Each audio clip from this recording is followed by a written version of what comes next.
Now the Yankees have taken the field.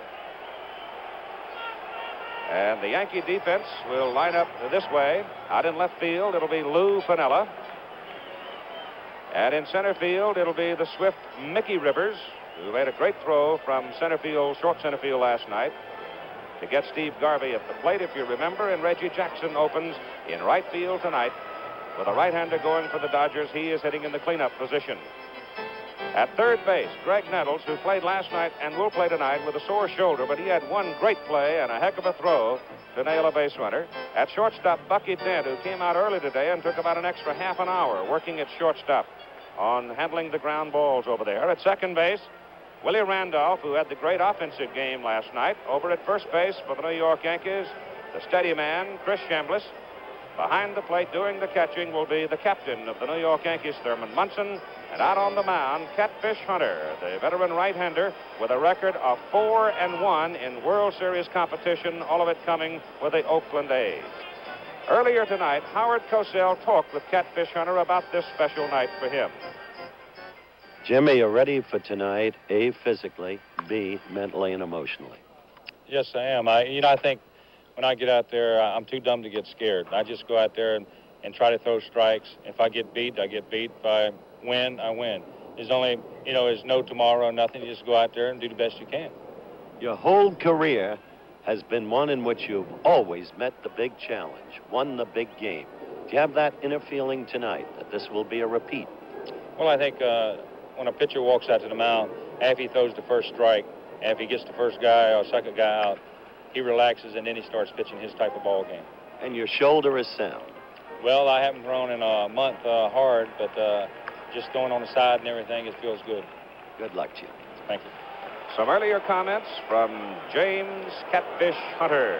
The Los Angeles Dodgers will send Davy Lopes, Bill Russell, Reggie Smith, Ron Cey hitting cleanup, Steve Garvey, Dusty Baker, Rick Mundy, Steve Yeager batting eighth, and the pitcher Bert Hooton in the 9 position. So Davy Lopes, who was 0 for 5 in the opening game last night, leads off for the Dodgers, and Catfish Hunter's first pitch is in the strike zone. Keith, you have to watch Hunter in the wake of his difficult season in the early innings. He allowed 29 home runs during the season. They came early, 12 hit in the first inning, and another 7 hit in the second and third combined. Davy Lopes gives it a ride to straightaway center field, but Mickey Rivers backpedaling, hauls it down, and you've got one out.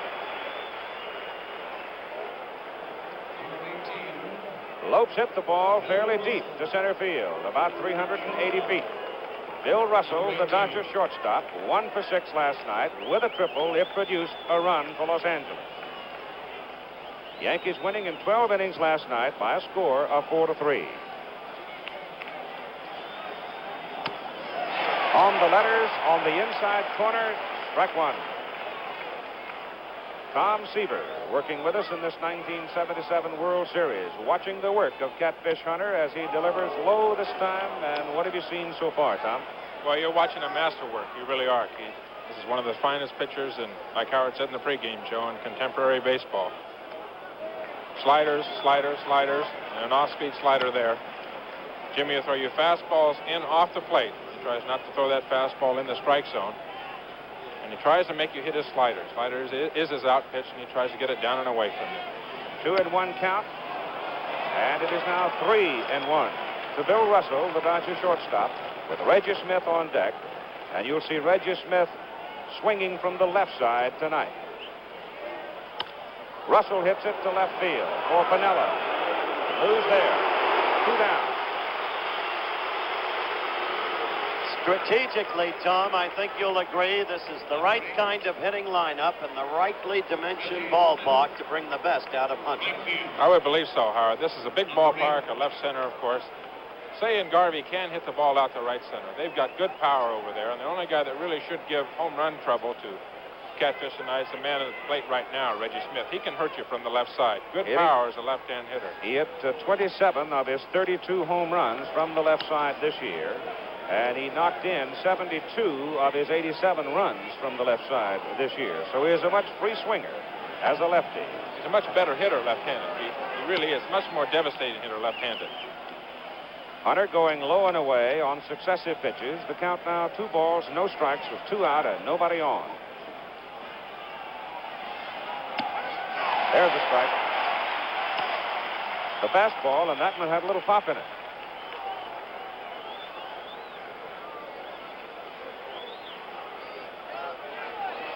Top of the first inning, game number 2.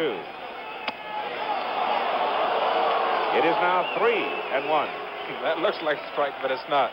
That comes around the plate. He caught it right behind the plate, but it never got on top of it. Hard shot, right center. It'll go through the gap to the wall. Reggie Smith around first, going for 2. And he stands at second with a double.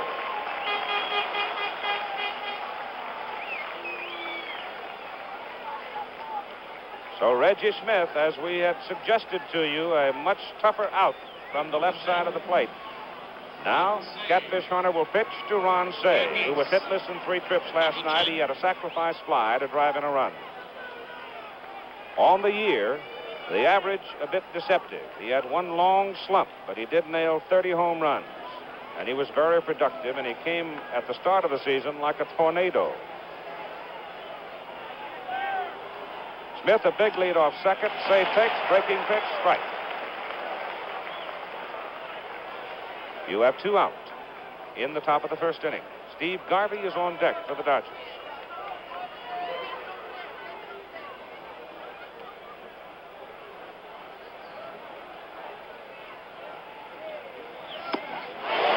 Strike 2. Well, you've seen a low slider and a high slider. He's getting his pitches tonight. Ed Sudol behind the plate, of course, is a National League umpire. He's given him, the first pitch was right on the knees, the other pitch by the letters. Say wants to say, you can have one of them, but you can't have both of them. Fly ball, hit well to left. Piniella going back. It is gone. Home run, Ron Say. Out at 390. Dodgers lead 2-0. That's what we meant about watching Hunter in the first inning.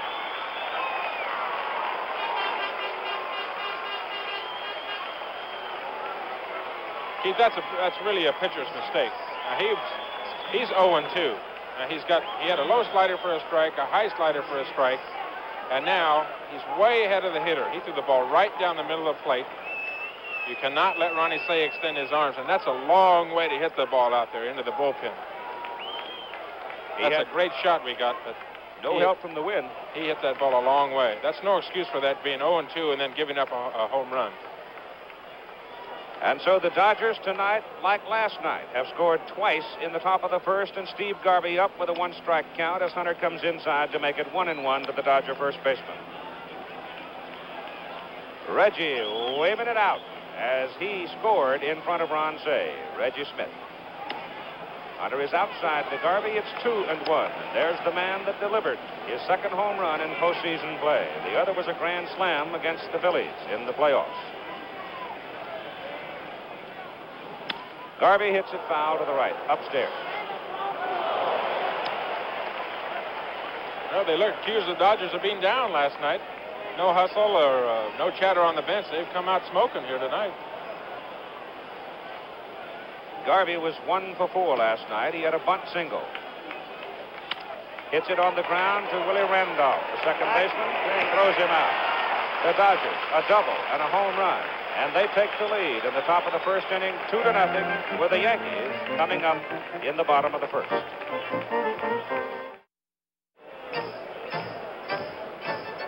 The New York Yankee lineup tonight, the batting order, Mickey Rivers leading off. Number 2, Willie Randolph. Thurman Munson hitting third, catching. Reggie Jackson will be in the cleanup spot against the right-hander. Chris Chambliss, the first baseman, bats 5th. Greg Nettles 6th. Lou Piniella hits 7. Bucky Dent 8th. And Catfish Hunter, the pitcher, will be hitting in the number 9 position. Before the game tonight, Ross Porter sat down and visited with the Dodger catcher, Steve Yeager. They talked about the kind of stuff that Bert Hooton brings to the plate. Well, basically, Bert Hooton, as you know, has got the famous pitch as a knuckle curveball. The knuckle curveball is a pitch that he's perfected, and only he alone can really throw it as accurate as he wants to. A knuckle curveball, it either goes down straight down. It might go a little right, it might go to the left. In other words, it might come into a right-handed hitter and go away from a left-hander. It'll also come in on a left-handed hitter and go away from the right-hander. I think that basically that's his bread and butter pitch, and as long as we don't go overboard with the pitch and still yet be able to throw the fastball and a changeup that he's come along with this year, I think that we can have a successful evening with Bert Hooton. Some pregame comments of the Dodger catcher Steve Yeager about the young man who's out on the mound pitching for Los Angeles tonight, Bert Hooton. Now, the Dodgers line up defensively with Dusty Baker in left. Rick Mundy will be in center field tonight. He hits left-handed. Reggie Smith in right. Ron Cey at third. Billy Russell at shortstop. Davey Lopes at second. Steve Garvey at first. Yeager catching. And the pitcher is Bert Hooton. Bert Hooton had a disastrous outing in the playoffs at Philadelphia. He openly talks about the fact that he just let himself get out of control. And he didn't last long in that ball game. On the season, the earned run average perhaps indicating that his record might have been a little better than 12-7 had he had a little bit more luck. He will be pitching to here in the bottom of the first inning Mickey Rivers, who was 0 for 6 last night, Willie Randolph, who had a big night, including his first series home run, and then Thurman Munson, who was 2 for 4 last night. So Bert Hooton will be tested right here in the bottom of the first inning. Ron Cey tonight is sitting in on the grass as Mickey Rivers comes up to lead off for the Yankees. At third base, Cey is way in. And Rivers checks and takes. There you see how far in Ron Cey is playing against Rivers. Last night, I made the comment a couple of times how deep he was playing. But tonight, he's right in there where you can howdy him. Well, that's a complete change in their defensive alignment. Cey was way back there last night, and he's looking right down Mickey's throat here on the first pitch tonight. That first pitch, by the way, was that knuckle curveball. You'll get some good shots of that from center field. The ball one pitch. Rivers shortens up, starts a move, and the pitch is high. The position adopted by Cey now is the position essentially adopted by Rose against Rivers a year ago. It totally intimidated him last year. It really did. It confused him because he likes to butcher boy the ball over the third baseman's head, and he didn't quite know where to try to do it against Rose.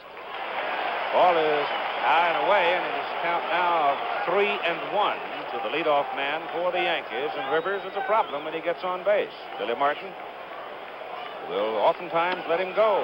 Oh, that fastball got the inside corner, and now you're full at 3-2. So here's the redhead who came to the Dodgers from Chicago at 3-2 to Rivers. High pop to the left side. Cey goes to the railing. He's got some room, and he makes the catch.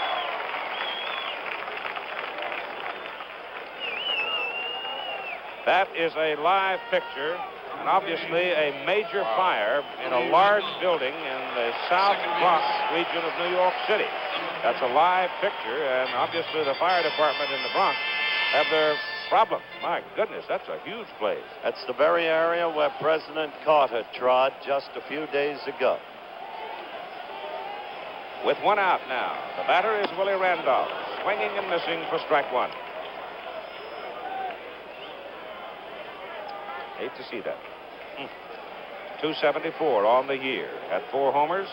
He hit his 5th last night. Pitch way upstairs.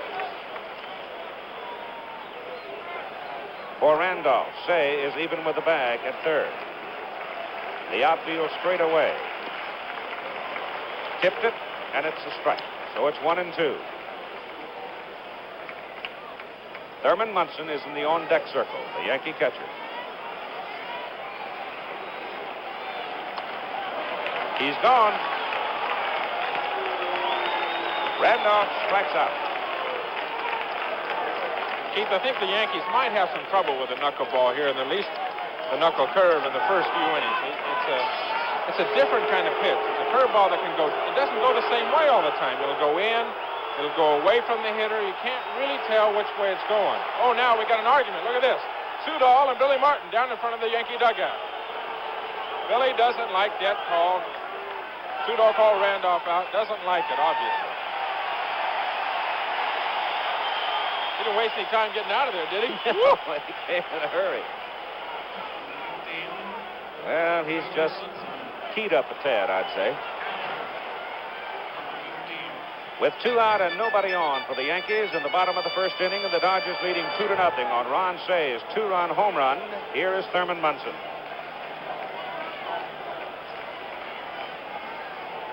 2 for 4 last night. In the opening game of the series, he knocked in a run. And Hooton is high to it.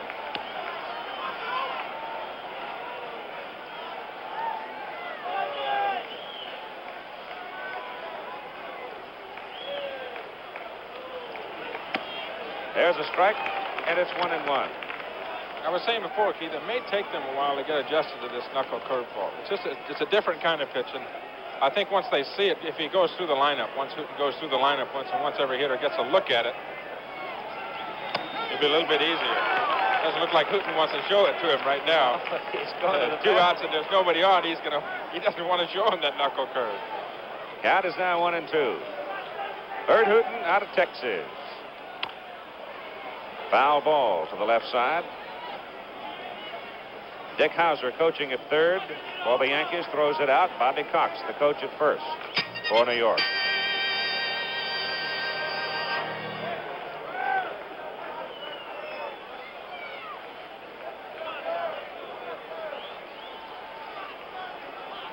One and 2 to Munson.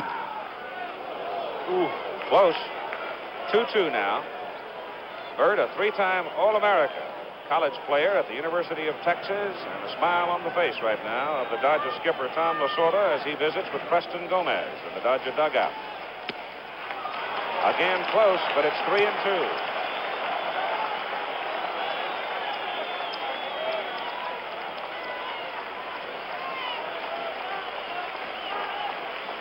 Reggie Jackson waiting on deck. Billy Martin looking out from the dugout. He's had some words with Sudol. The pitch is thrown to the hands and fouled away by Thurman Munson. So a new ball goes to the mound. This telecast presented by authority of Major League Baseball, intended solely for the private non-commercial use of our audience. Any publication, reproduction, retransmission, or other use of the pictures, descriptions, and accounts of the game without the express written consent of Major League Baseball is prohibited. Munson strikes out. So Bert Hooton strikes out 2 of the 3 Yankees he faces in the bottom of the first inning, and after 1, the Dodgers lead 2-0. That's a live shot again of that fire in the South Bronx that Keith called to your attention just a few moments ago. Wonder how many alarms are involved, but as Keith said, the fire department really has its work cut out for it. Here at Yankee Stadium, Dusty Baker, Rick Mundy, Steve Yeager for Los Angeles. Top of the second inning, Dodgers leading 2-0. And Jim Hunter hits the corner for strike 1 against Dusty Baker. Dusty last night 1 for 4, 291 on the season. Still playing with a knee brace. That pitch tight inside. Baker, of course, hobbled all last year with a bad knee. Remarkable comeback this year, but he's still got work left to do. Figures by the middle of next year, he'll be fully recovered. 1-2 as he swings and misses at a breaking pitch. I'll tell you, if Baker continues his comeback and he adds another 30 points to his batting average in 1978, they may try to declare him unconstitutional or something, because he has been wearing them out this season. Rolls this one to Greg Nettles. Nettles on the money with his throw, and you've got 1 out. No matter what happens to Jim Hunter in this game, you'll never see him ruffle. This is one of the coolest, most professional performers in all of baseball. Has been for a number of years. Had 5 consecutive better than 20-game victory seasons. Joined such names as Christy Matthews, Waller Johnson, Cy Young. Has one of 4 pitchers to have achieved 200 career victories before reaching the age of 31. That's how good he has been. And his pitch to Rick Mundy, the Dodgers center fielder. Ball 1. Rick Mundy has had an interesting career for a lot of reasons. Hunter is high and tight again to it. Tom Lasorda of the Los Angeles Dodgers is Mundy's 11th manager in 12 seasons. I would have to say he played for the Athletics. He had to play for Charlie Finley, didn't he? That's right, he did. He visited with Haywood Sullivan, Alvin Dark, Luke Appling, Bob Kennedy, Hank Bauer, John McNamara, and Dick Williams while with the A's. It's kind of a high, y'all, in there. I wonder if he knows all of them. 2-1 pitch to Rick. And it's low and outside. It's 3-1. Despite the fact that he's been hurting with a bad back a good portion of the season, he still has been a positive factor defensively in center field for Los Angeles. Pulls it to the right side. Chambliss overgloves it. Hunter to cover at first. They get it.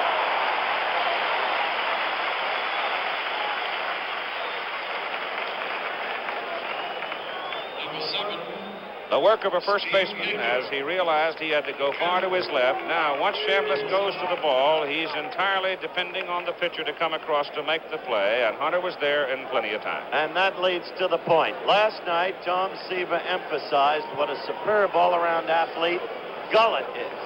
Fielding his position. They don't make them better than Jim Hunter.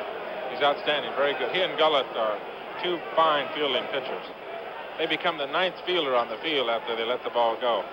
Steve Yeager, the Dodger catcher. Low. Yeager, hitless last night in 3 trips. In batting practice today, knocked 2 over the left center field fence at about 395 feet. One of them perhaps over 400. He really totaled 1. 2 balls and no strikes. But those don't count, do they? Those are 5 o'clock hitters. Preston Gomez coaching at third. Jim Gilliam coaching at first for the Dodgers. There's a strike. A call from Ed Sudol of the National League behind the plate. 2-1. 2 out for the Dodgers and nobody on. Piniella deep in left. And toward the line, respecting the power of Steve Yeager.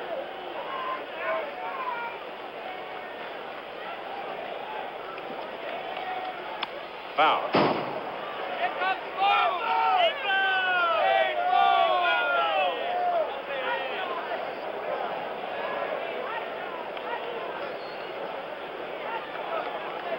Yankee dugout, Yogi Berra talking with Billy Martin.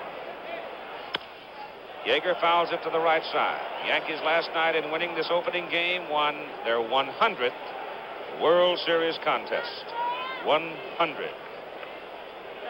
Sitting there just thinking, I was looking at Mickey Rivers in center field, thinking about the days that DiMaggio played out there, Mickey Mantle played out there. You know, just the history of this ballpark, the playing field, and the great players that have been on it. 2-2 to Yeager. Foul.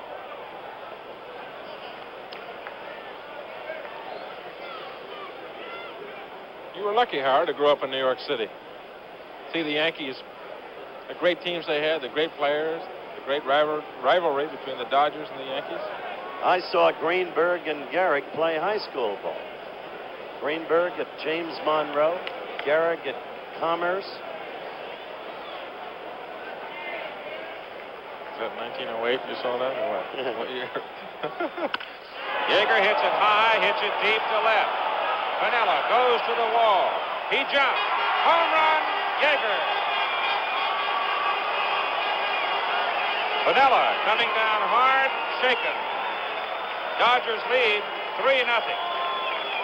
This is not an easy thing for a man like Jim Hunter, who has been so great, who's made his place in baseball history as Billy Martin runs out to talk. No, he's running out to see the condition of Roy White. Lou Piniella, correction. But for Jim Hunter, who has been so very great, to have gone through the kind of year he's gone through, the ailing shoulder, then a mysterious ailment that at first was diagnosed as a hernia, proved to be something else.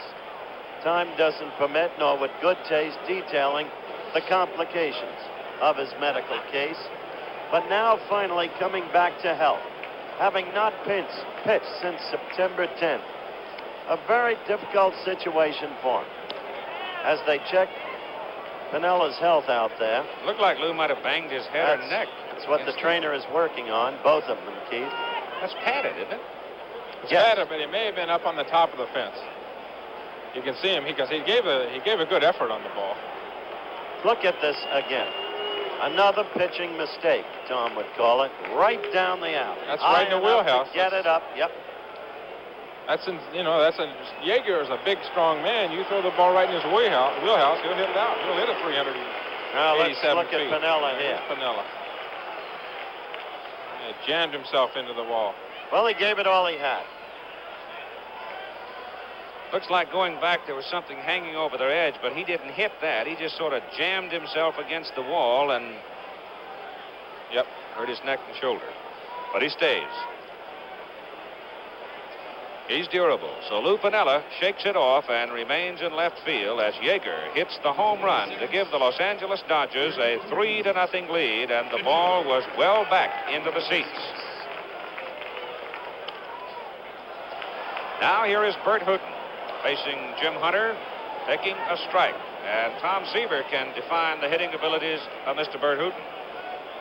Yes. Remember that last pitch that he just threw to Steve Yeager? I threw one to Bert Hooton like that in Chicago one day. Grand slam. It was a grand slam home run, Howard. What a memory. Pulls it sharply, Nettles gloves it and loops it and gets it. So a nice play by Greg Nettles going to his right at third to retire the sign. But the Dodgers get a run on Yeager's home run and lead the Yankees 3-0. Another look at the fine play by Greg Nettles as he breaks all the way almost to the line to backhand a hard shot off the bat of Bert Hooton. Comes up throwing, and he shows no signs of having a sore shoulder. Now for the Yankees. In the bottom of the second inning, it'll be Reggie Jackson, Chris Chambliss, and Greg Nettles. 3 tough left-handed free swingers in a row.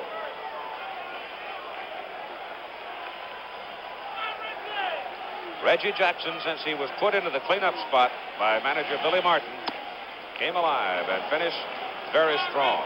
Takes ball 1. That, of course, was one of the points of difference between Martin and Jackson throughout the first half of the season and more. There's a strike. Lou Piniella in the dugout appears now to be all right after jamming into the wall, chasing the home run by Yeager. Jackson fouls it away, and it's 1-2.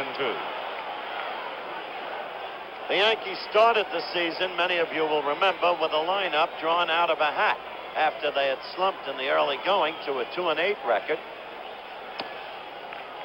2-2 now to Reggie.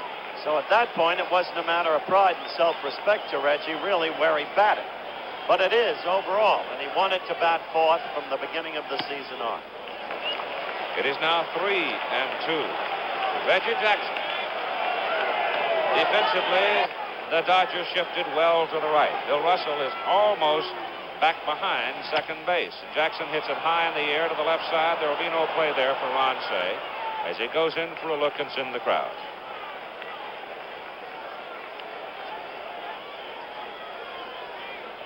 Tom, I suspect there's something to it. You can read all the scout reports in the world, but you don't really have a feel about a ball club until you square off against them, do you? Well, you don't have a feel for a club, and you don't have a feel for individuals. And I know the scouting report, I'm sitting there watching how Hooton is pitching to Jackson and throwing all hard stuff up and in. He doesn't want to get that big barrel of the bat out on the ball right in there. Reggie knew it. That's the third straight strikeout for Bert Hooton. Let's look at this one again, Tom. Reggie may have been looking for the knuckle curve. You never know. From up here, you never know. Hooton makes another good pitch. He's made some fine pitches here. Fastball, right on the letters on the inside corner. Inside, that's exactly where you have to pitch Reggie. Now it is Chris Chambliss, who was 1 for 5 last night with a run batted in. And he's high with the first pitch. The Dodgers getting 2 runs in the first inning on a double by Reggie Smith and a home run by Ron Cey.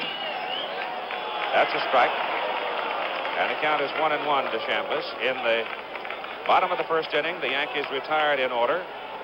In the top of the second, Steve Yeager a home run for a 3-0 Dodger lead, and Chambliss fouls it away. Bert Hooton has been most impressive. Of the 4 Yankees that he has faced up to Chambliss, he got Rivers to foul out to the third baseman. He struck out Randolph looking, Munson swinging, and Jackson looking, and now he has a strike of 1 and 2 on Chambliss.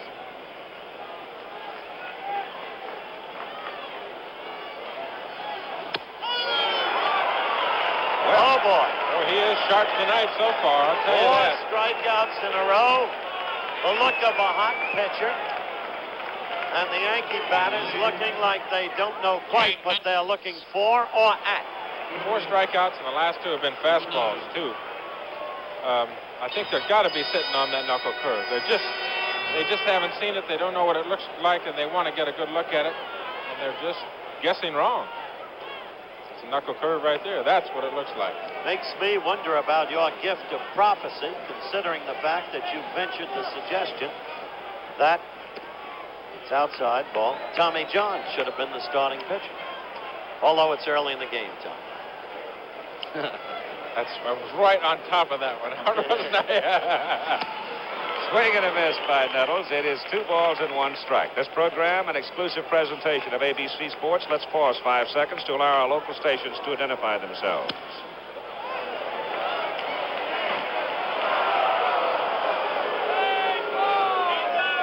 Foul back by Nettles to make the count 2-2. The most consecutive strikeouts in a World Series game, 6.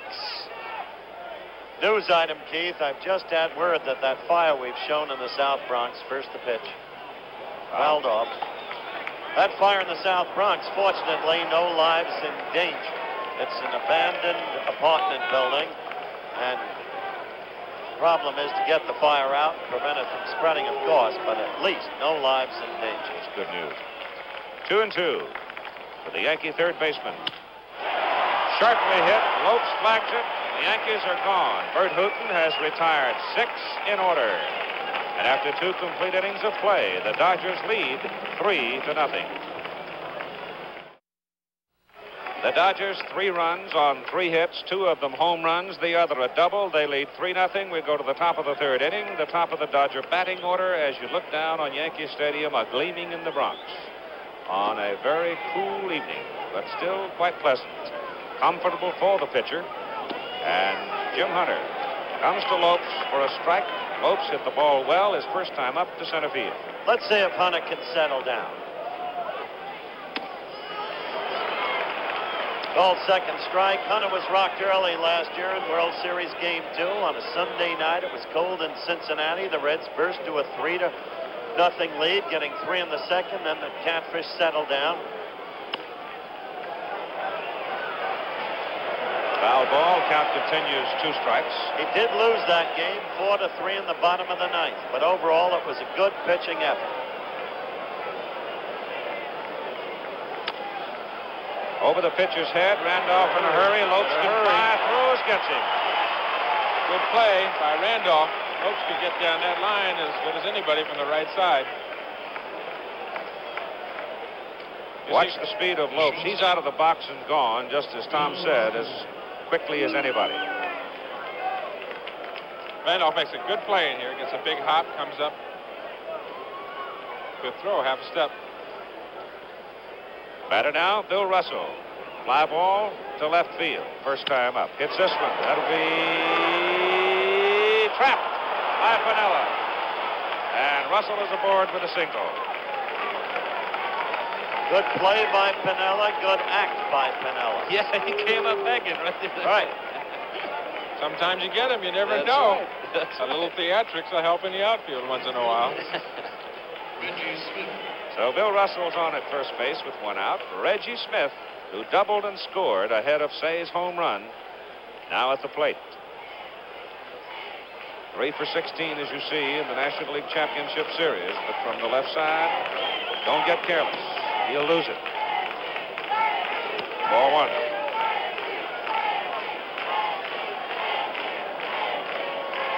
Nettles short at third. Defensively for the Yankees, they give him left center. That's where the gap is. Dick Tidrow in the bullpen for the Yankees. Swing and a miss. It's 1-1. You know, Catfish did give 29 home runs up this year, but 19 of them came with nobody on base. And I guarantee out of that 19, in a lot of the games, he was probably ahead by a good margin. He's not a fellow that's going to go out there and walk a lot of people. Smith fouls it away, and it's 1-2. If he gets a lead, he's going to throw the ball in the middle of the plate. He is a control pitcher. He's got to have his control to be effective. And he's not going to deliberately throw the ball down the middle of the plate now, but there'll be situations if he does get a big lead, if he's up by 5-1 or 7-2, he's going to throw it down the middle of the plate and let you hit it out of the park. Or try. That's his method. Let you try is exactly what he wants you to do. Here's Dick Tidrow in the bullpen for the New York Yankees. Tidrow, 11-4. He was a very stout figure. The Yankee fortunes of '77.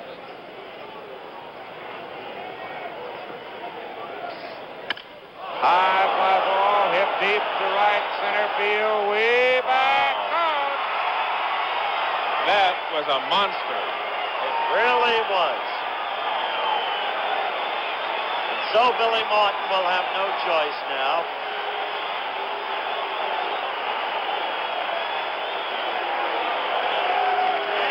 Tom Lasorda applauding. Catfish Hunter shocked by Reggie Smith as he hits the ball at least 420 feet. And here comes Martin.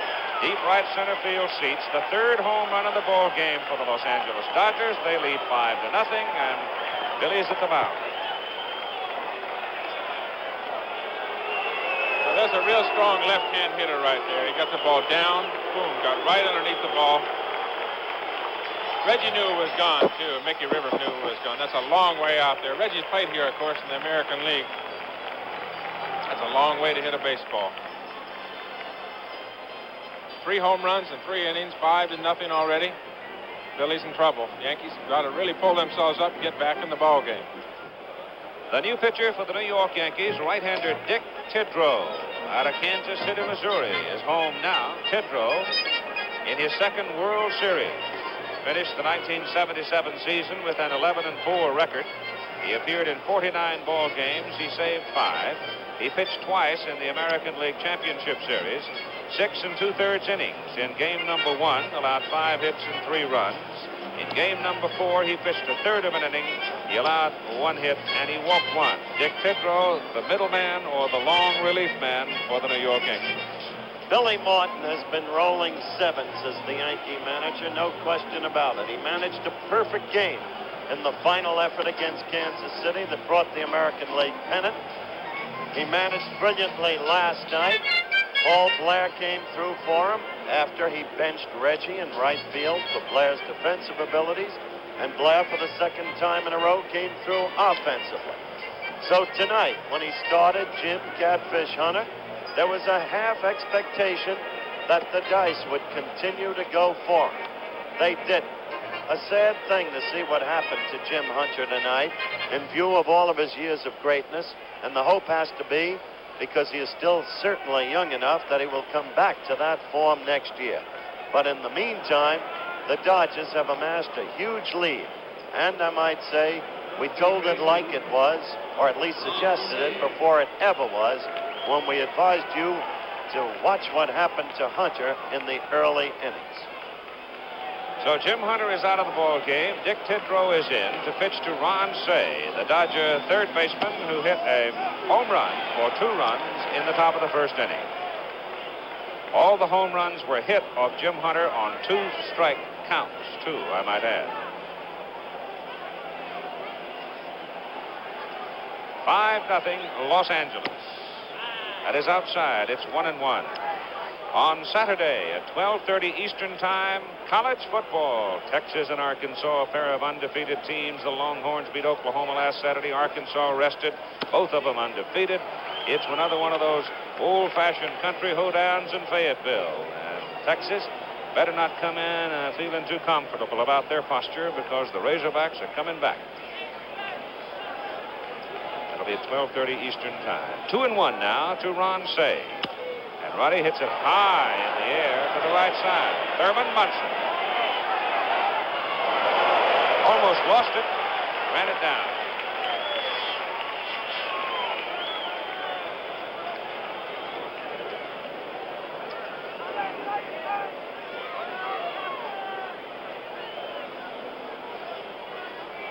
Almost got a crick in his neck waiting for that one to come down, too, didn't he? I'm not sure where it was coming. The Dodgers 5 runs on 5 hits, and Steve Garvey is at the plate. Garvey grounded out to the second baseman, his first trip tonight.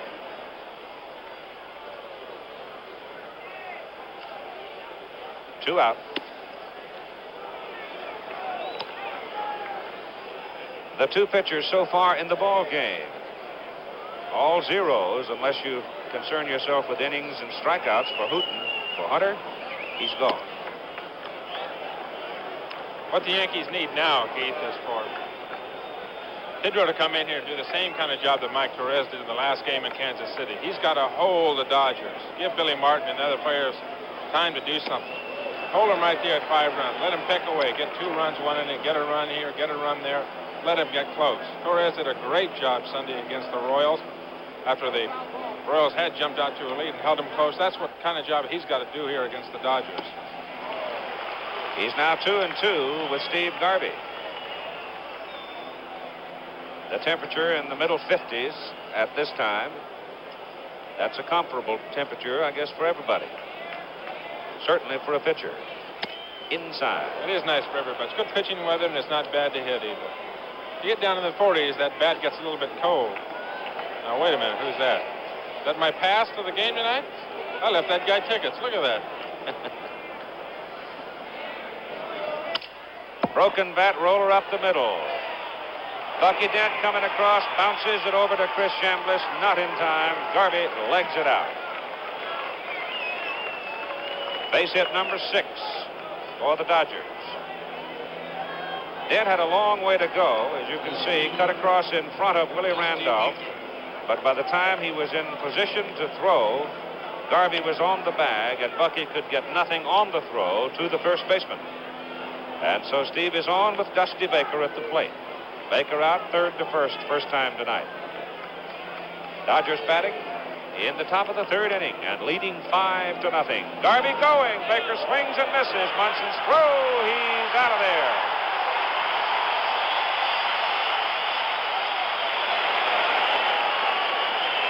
So Steve Garvey takes off on the first pitch. And though Thurman Munson is not a purist, perhaps, behind the plate, he gets the job done. Garvey thrown out, and the Dodgers lead after 2.5, 5-0. Tom Seaver, Thurman Munson may not come over the top on that throw to second base in the old classic style, but he nailed it right where it needed to be, didn't he? Well, he's not the most accurate thrower for a catcher. The thing he does have going for him, Keith, is quick release. He gets rid of the ball as quickly as anybody. He takes one step out of there.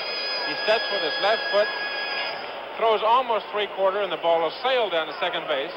Sometimes his accuracy is off, but he gets the ball there as quickly as any catcher in the game of baseball. Lou Piniella punches the first pitch to right, and he breaks the string of Bert Hooton. So Bert Hooton had retired the first 6 Yankees to face him, and finally Piniella breaks through and singles to right. That comes after Lou made a vain leap for a home run by Yeager and knocked his head and neck up in the process. So Lou's got a lot of fight and vigor in him.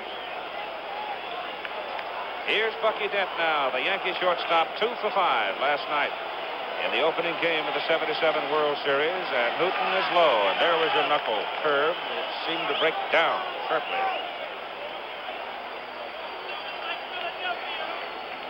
Piniella on first, leading off for the Yankees in the bottom of the 3rd inning, and Dent takes a strike. 1-1, and they give Dent left center. That's the gap in the defense the Dodgers set up, with Rick Monday playing just straight up the middle in center. Strike 2.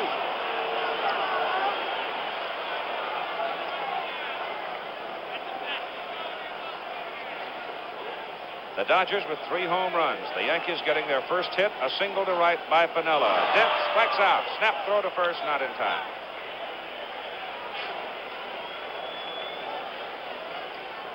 Bert Hooton now has struck out 5 Yankees.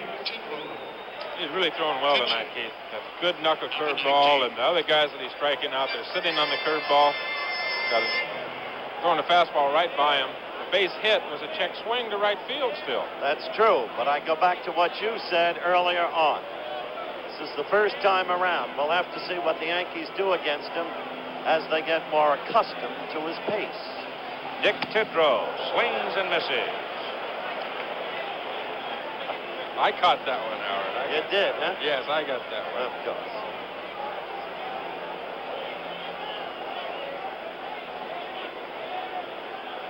One out, one on for the Yankees in the bottom of the 3rd. Piniella at first. Tidrow squares, takes the pitch outside. 1-1. Billy wants a run. He's got to get a run in. Louis Martin knows that he's 5 runs down, and he's got to get close. If he can get within 2 runs or 1 run, if he can get it back to 5-3, if he can get it back to 5-4, then he can play hit and run. He can use his speed. Mickey Rivers does get on. He can start running his ball players and start making things happen. But when he's down 5-0, he's kind of sitting back praying for a run or hoping that maybe that Thurman or Reggie will knock one out for him and get him closer. While the Yankees won last night, they did it without even a hit from Rivers, which is unusual. Kidrow squares to butt, and the ball is fouled off Steve Yeager, and Yeager is down. Really jarred. The ball ricocheted off Steve Yeager, the Dodger catcher.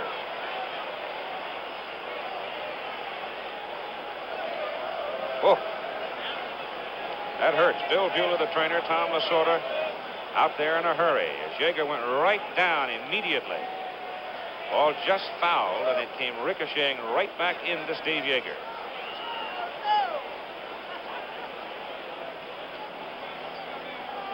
Count is 2-2 on the batter Tidrow, and timeout in behalf of the Dodger catcher. We mentioned last night, and we saw last night, that the Dodger catching corps is deep with Jerry Grote and Johnny Oates to back up Yeager in case something should happen to Steve. Neither of them, however, possess the overall abilities, particularly offensive abilities, of Yeager. Another look at it. That's one of the toughest jobs in baseball. It's got to be the toughest job, being a catcher. I mean, he goes straight down here. That hurts. But he, like Jerry Grote, the other catcher, of course, who came over from the Mets. Steve Yeager is a tough-nosed kid. He's one of the toughest guys in the game of baseball. Hard-nosed. He certainly doesn't want to come out of the game. He'll get himself ready. He'll be right back in there. There's my old Texas buddy, Jerry Grote, my catcher for 10 years when I was pitching for the New York Mets. I'll tell you, we really found out what Steve Yeager was made of when Dave Parker of the Pittsburgh Pirates ran over him during the regular season. And Parker, a 4'6", 40 man at 230 pounds, and he just totaled Yeager, but Steve held onto the ball, got his man, stood up, and then collapsed. It was a memorable collision, so he will stay after being bitten by the foul ball. 2-2. On the batter, Tidrow, with 1 out and Lou Piniella on first base. Say comes creeping in at third. Tidrow takes strike, and he's gone. So he looks at strike number 3. That's 6 strikeouts with 2 men down in the bottom of the third for Bert Hooton.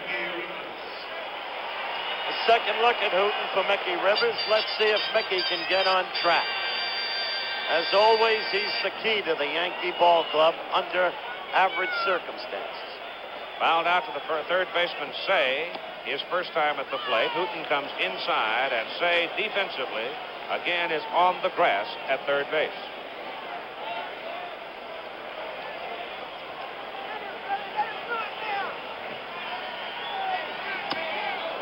One and one as Mickey swings and misses. The Jugs gun clocks Bert Hooton's fastball at 88 miles an hour. Not as fast as last night's pitchers, but nonetheless fast for Bert Hooton. Fast for Bert Hooton, and when you combine it with a knuckle curveball that he's going tonight, he's going to be darn tough. The count is 1-2 to Mickey Rivers with 2 out. Lou Piniella on first. That one bounces.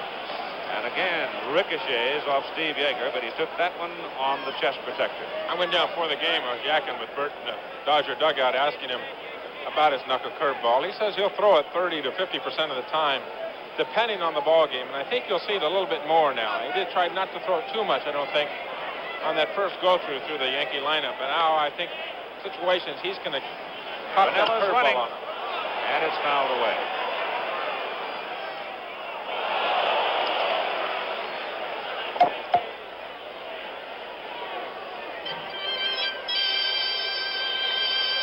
Count of 2-2. Piniella was running with 2 out. Billy's trying to make something going, Keith. You see that? Yep. 2-2, 5 runs down. He wants to get something going here. Shot at Davy Lopes. Traps it, flips it, and the inning is over. The Yankees get their first base hit. They cannot move the man around. After 3 complete innings of play, Dodgers lead 5. I don't know whether that fire in the South Bronx has subsided or has been mitigated, but still remains in diversified areas of that abandoned apartment building. But we emphasize as a news matter that which we stated earlier. No lives endangered. It was an abandoned apartment building. That's Steve Yeager. Hurt tonight, home run tonight. Catcher who wears specs.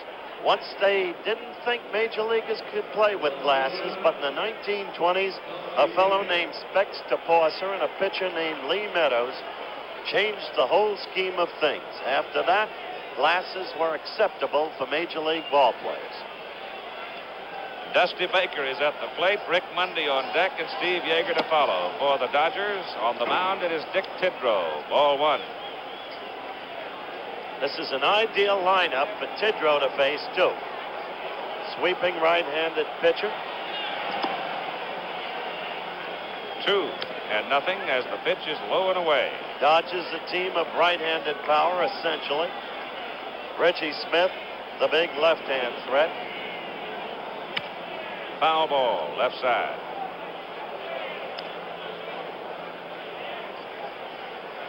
Rick Mundy in the lineup, the other left-handed swinger tonight, but Rick has not hit the long ball with any degree of consistency in 1977.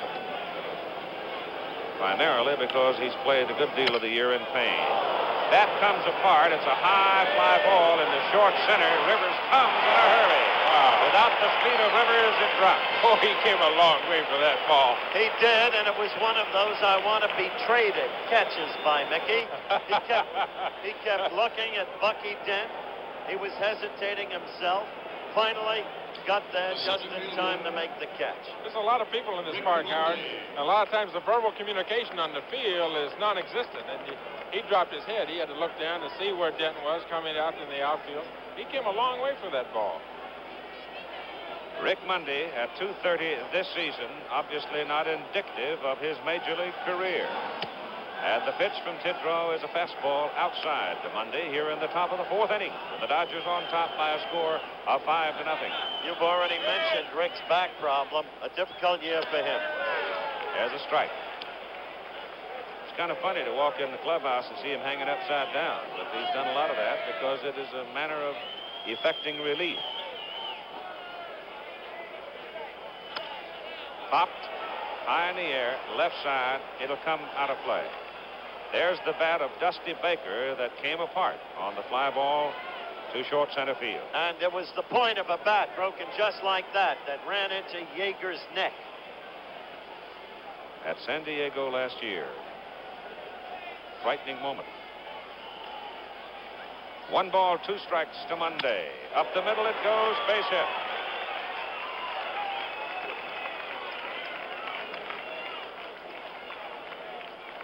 So Mundy reaches Tidrow for a single up the middle with 1 out. The batter is Yeager. Yeager with a home run. His first time up tonight. He's had his most productive year in the major leagues with 16 home runs in the regular season and 55 runs batted in. The Dodgers' quick start tonight, of course, from their point of view, the best possible thing that could have happened to them. They needed a lift after last night's devastating loss. Tomorrow is an off day. Play resumes on Friday. The pitch to Yeager, swing and a miss at a good pitch. Snapping down and over the plate. Tidrow throwing hard.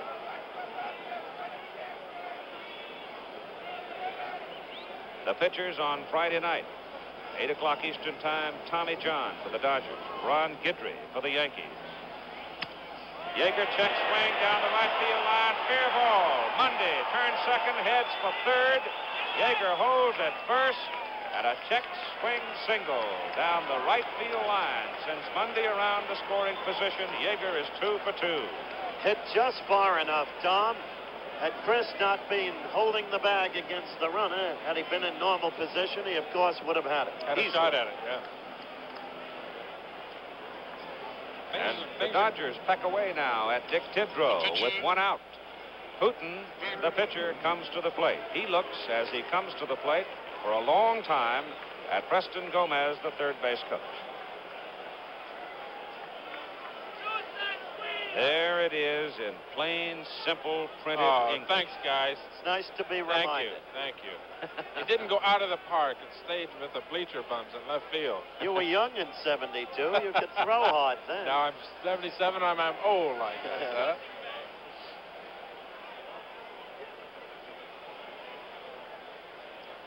What'd you throw, Hoop? Same pitch that Yeager hit 300 or 400 feet.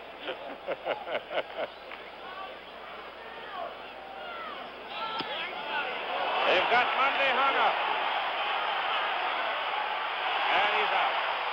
Throw back to second. They had Yeager at second, except the ball skidded away from Willie Randolph. I was just about to say, he'll probably bunt here, but it won't be a squeeze. He'll just try to get the other runner down to second base. Uh-oh, Rick comes in and says, oh, I can't go that way. I'll go back this way. No, I can't go that way either. Good rundown, good fundamentals there by the Yankees. That's right. Very good rundown. They did. And now look at second. Yes, sir. Boy. And the quick throw by Munson. And, well, maybe they had him, maybe they didn't. Didn't matter. The ball got away. But reverting back to the prior picture, Tom, did you see how beautifully placed Tidrow was on the rundown? Excellent. We Good didn't rundown see play. that last night when Baker got back safely against Chambliss. So you've got 2 out now, and Yeager at second base for Hooton, the pitcher, and it's 1-1. I don't know if there could possibly have been any faulty communication, because Preston Gomez walked over and spoke personally with Rick Monday. Bird just missed the ball, that's all. That's right. Foul. Stop shaking, Tom. It was below you. I'm hiding behind my monitor. Yeah, it's been a long day. Hi. Hi. 1-2 to Hooton. Fouled away.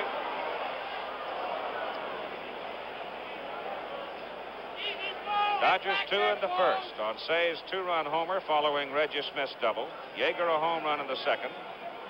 And then Reggie Smith, a monstrous 420-footer to right center field in the third for 2 runs, and the Dodgers lead 5-0 on 8 hits. The Yankees have 1 hit, a check swing single to right field by Lou Piniella in the bottom of the 3rd inning. The check swing may become the major offensive weapon before we're done with this World Series. Reggie Jackson had 1 yesterday. We've had 2 tonight. The master of the check swing, the best I ever saw at that, was Hot Rod Connell of the original Mets, Tom. You never knew him. Before my time. I was still in school at that time. 1-2. Just outside. I know him well.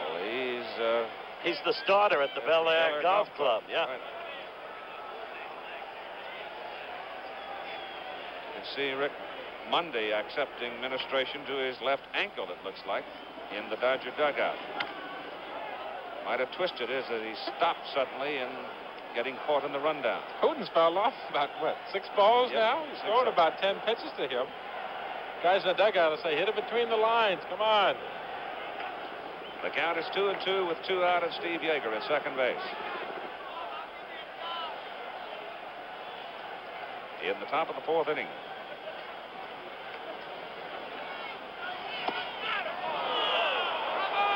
Tidrow comes down off the mound and said, where was it? Ed Sudol said it was low. It's 3-2. That ball's low. He's really making him work. He doesn't, you know, Tidrow doesn't want to waste all those pitches against the pitcher especially. Finally got it. The inning is over. Dodgers threaten. Yankees hold them for the first time. Dodgers lead 5-0. Willie Randolph leads it off for the New York Yankees at the bottom of the 4th inning with Thurman Munson and Reggie Jackson, the next scheduled hitters. Randolph struck out looking first time against Bert Hooton, takes that pitch high. Crowd now becoming a little noisier as we go to the bottom of the 4th. Ball is hit in the hole. Russell, long throw, will not strike. Very wise decision on Russell's part. Willie Randolph is a speedster. He couldn't show his speed much of the first half of the season. He had been recovering from knee surgery, and he was a little tender about it. And the feeling was he should be batted lower in the lineup. Martin finally came around to that feeling himself, but now Randolph is no longer protecting the leg, and so he's batting right back where he belongs in the second slot. Second base hit of the night off Bert Hooton for the Yankees, and the second inning in a row in which New York has had the leadoff man on.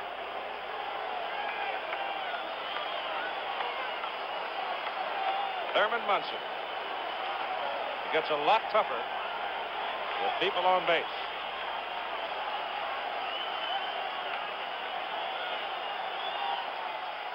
Hooton struck him out the first time tonight. Strike, snap throw, first base, close, but safe. Beautiful throw to first. On an alert Randolph with a fine slide. Willie, you're 5 runs down. Don't get picked off. Don't get picked off when you're 5 runs down. That's another one of the cardinal rules of the game. When you saw it in replay, a little bit closer than it looked in actuality. One strike pitch to Munson. Low, ball 1. 1-1. Yankees got to do something. They got to get something going here. They got the first man on, nobody out. They're running Munson, Jackson, and Chambliss up there with a base runner on already. They've got to get some runs, get them right here. Well, they're facing Houghton second time around. For the first time, they've gotten their first runner. Well, the second time, Piniella led off with a single. And now they've got the meat of their runner up.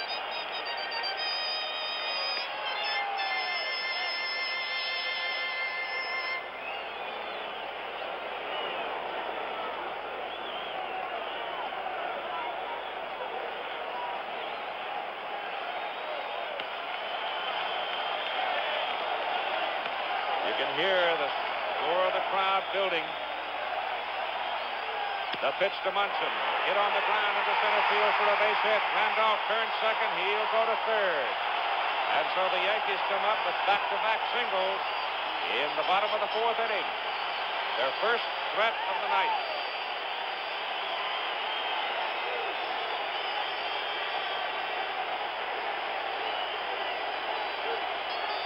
These two clubs all year long showed the ability to be combative, to battle back. That's the scoreboard. And the crowd begins to chant out in right field. Reggie has started the opening game of the season. Reggie delivered 110 runs during the regular season. 125 hitter in the championship series. 1 for 2 last night in the World Series. And a strike to the inside corner. Good tough pitch. Kept it down. Reggie used to be a good low ball hitter, too. He might want that pitch back.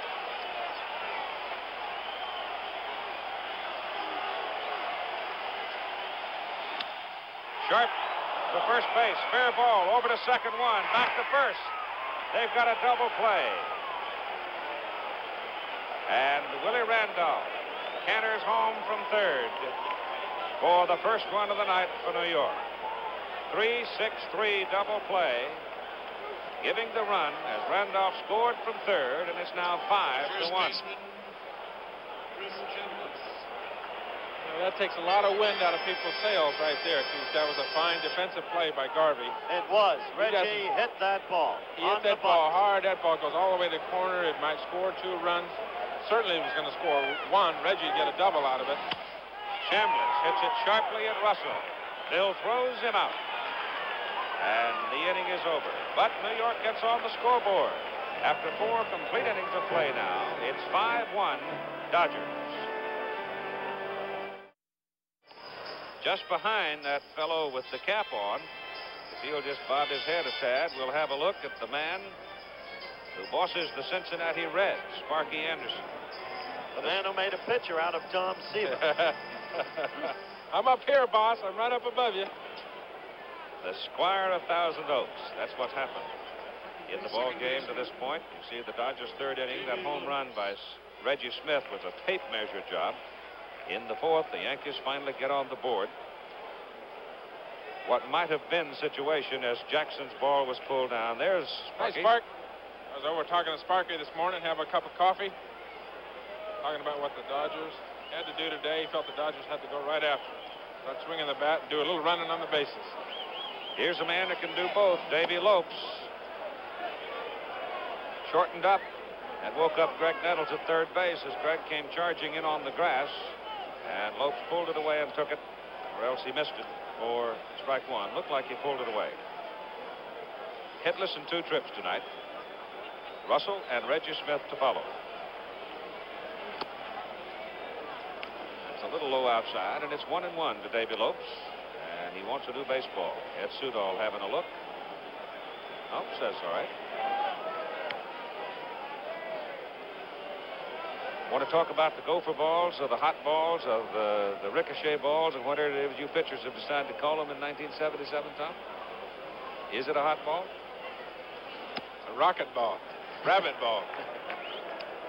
I even hit 3 home runs, Keith. They've juiced the ball up a little bit. In my locker in Shea Stadium, I used to take a ball apart every year, put it down, date it, put it in the bottom of my locker. From the time that I started, 1967. Bucky Dent. A little hot coffee. And the center of the ball used to be cushioned cork, and I took it apart. It looked like cushioned rubber in there. Lopes hits it high in the air. Rivers going back, and he'll have room for this one, though. And for the second time tonight, Davy Lopes flies deep to center to Mickey Rivers. 1 out. The ball's definitely livelier, Keith. There's no question about it. But both teams have to play with it. Both pitchers have to throw it. It's not that just one side throws it. The home run production in the major leagues has gone up this year. Billy Russell from Broken Arrow, Oklahoma. There was another major leaguer that lived in Broken Arrow, Oklahoma. Pretty fair left-hander named Jim Brewer. Yes, sir. Pretty fair screwball he had, too. Kidrow gets a corner on Russell for strike 1.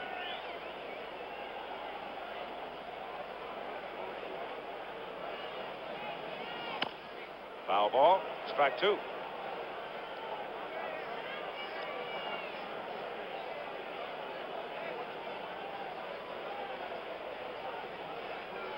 The Dodgers leading 5-1 on 8 hits. The Yankees have 3 hits off Bert Hooton.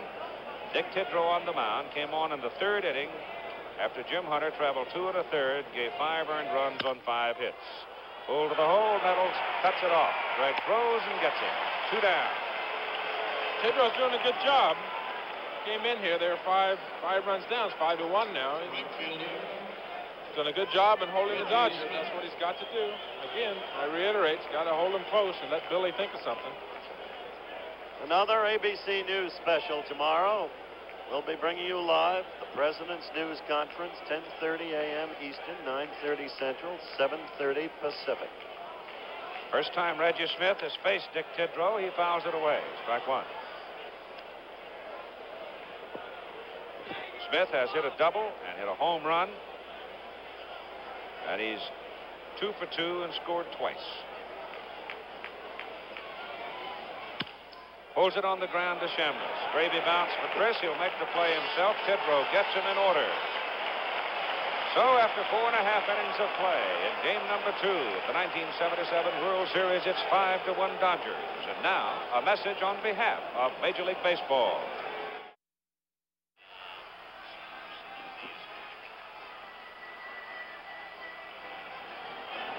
World Series Game 2, this is what's happened so far. Dodger first, Smith double, Say homer. 2-0 Dodgers. Dodger second, Yeager, solo homer. 3-0 Dodgers. In the 3rd inning, the Dodgers, Billy Russell single, Reggie Smith hit a tape measure shot to right center. 5-0 Dodgers. In the Yankees 4th, Randolph single, Munson single, Jackson hit into a double play, but Randolph scored from 3rd, and that's where we are. At 5-1 with Bert Hooton right now working on a 3-hitter. Looking, that's Kenny Clay, a youngster brought up in near mid-season. shown very well in his initial outing against the Boston Red Sox, and then was sidetracked for a long while in the manner perhaps of Kenny Holtzman, not quite to the same degree. But when in the International League, considered by many to have as much or more promise as young Ossie, who did such a good job for the Boston Red Sox. In the meantime, going back to the last inning, as you recap the scoring, Keith, when you look at Reggie Jackson's sharp grounder in your mind, in retrospect, had first base bag not been held by the Dodger first baseman against the then Yankee runner, that ball could have gone into the right field corner and delivered 2 runs for the Yankees. But as they say, baseball is a game of inches and of circumstance. And luck is the residue of design, according to Mr. Branch Rickey. Branch Rickey. Greg Nettles, Lou Piniella, Bucky Dent, the scheduled hitters for New York. Then we'll see about the pitcher as Nettles hits it up the middle. Base hit number 4 for New York. And the first of the night for Nettles. They're starting to get a look at him, Keith. The guys are starting to hit the ball hard here. Reggie hit the ball very hard. Chambliss hit the ball hard when he made the last out of the 4th inning. A couple of base hits that were really seeing eye dogs by Randolph and Munson, but they're still base hits. And here's the man who had the first hit of the night, Lou Piniella. He checked on it and dropped it into short right field. Nettles now 1 for 9 in his last 9 trips to the plate. He has been rather quiet. Now it is Piniella to face Hooten.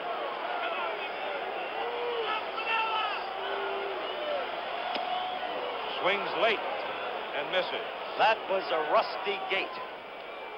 What's the expression on Pinella's face after this ball goes? This is really a good curveball. And then watch Pinella's face.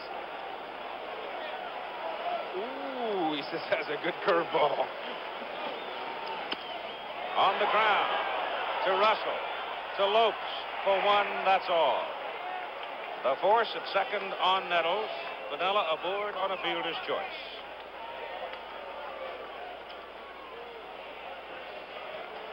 Ron Say almost had a reach on it, might have been able to effect it quicker and possibly produce the double play. He quit on it, make sure to get 1. Russell took it. It is Bucky Dent at the plate. Action in the Yankee bullpen. We're looking at the potential of a pinch hitter if Bucky can do something. Lance Rotson is now up in the Dodger bullpen, along with Elias Sosa. Hooten delivers to Dent. He fouls it off for strike 1.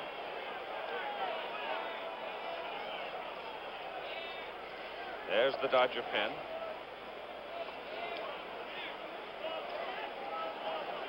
Robson is the left-hander. Sosa, the right-hander. Both pitched last night. Sosa was effective. Robson was not. Tidrow is in the on-deck circle, swinging a bat for the Yankees. But we'll see. 1 out and 1 on. Dent swings and misses, and he chased the knuckler that time. And it's not a knuckler in a sense that a knuckler dances, butterflies to the plate, whatever you want to call them, like a Charlie Huff would bring up there. But it broke sharply at that time. And it's a 2-strike count. Yeager threatens a throw to first and holds on to it. It's 1 and 2.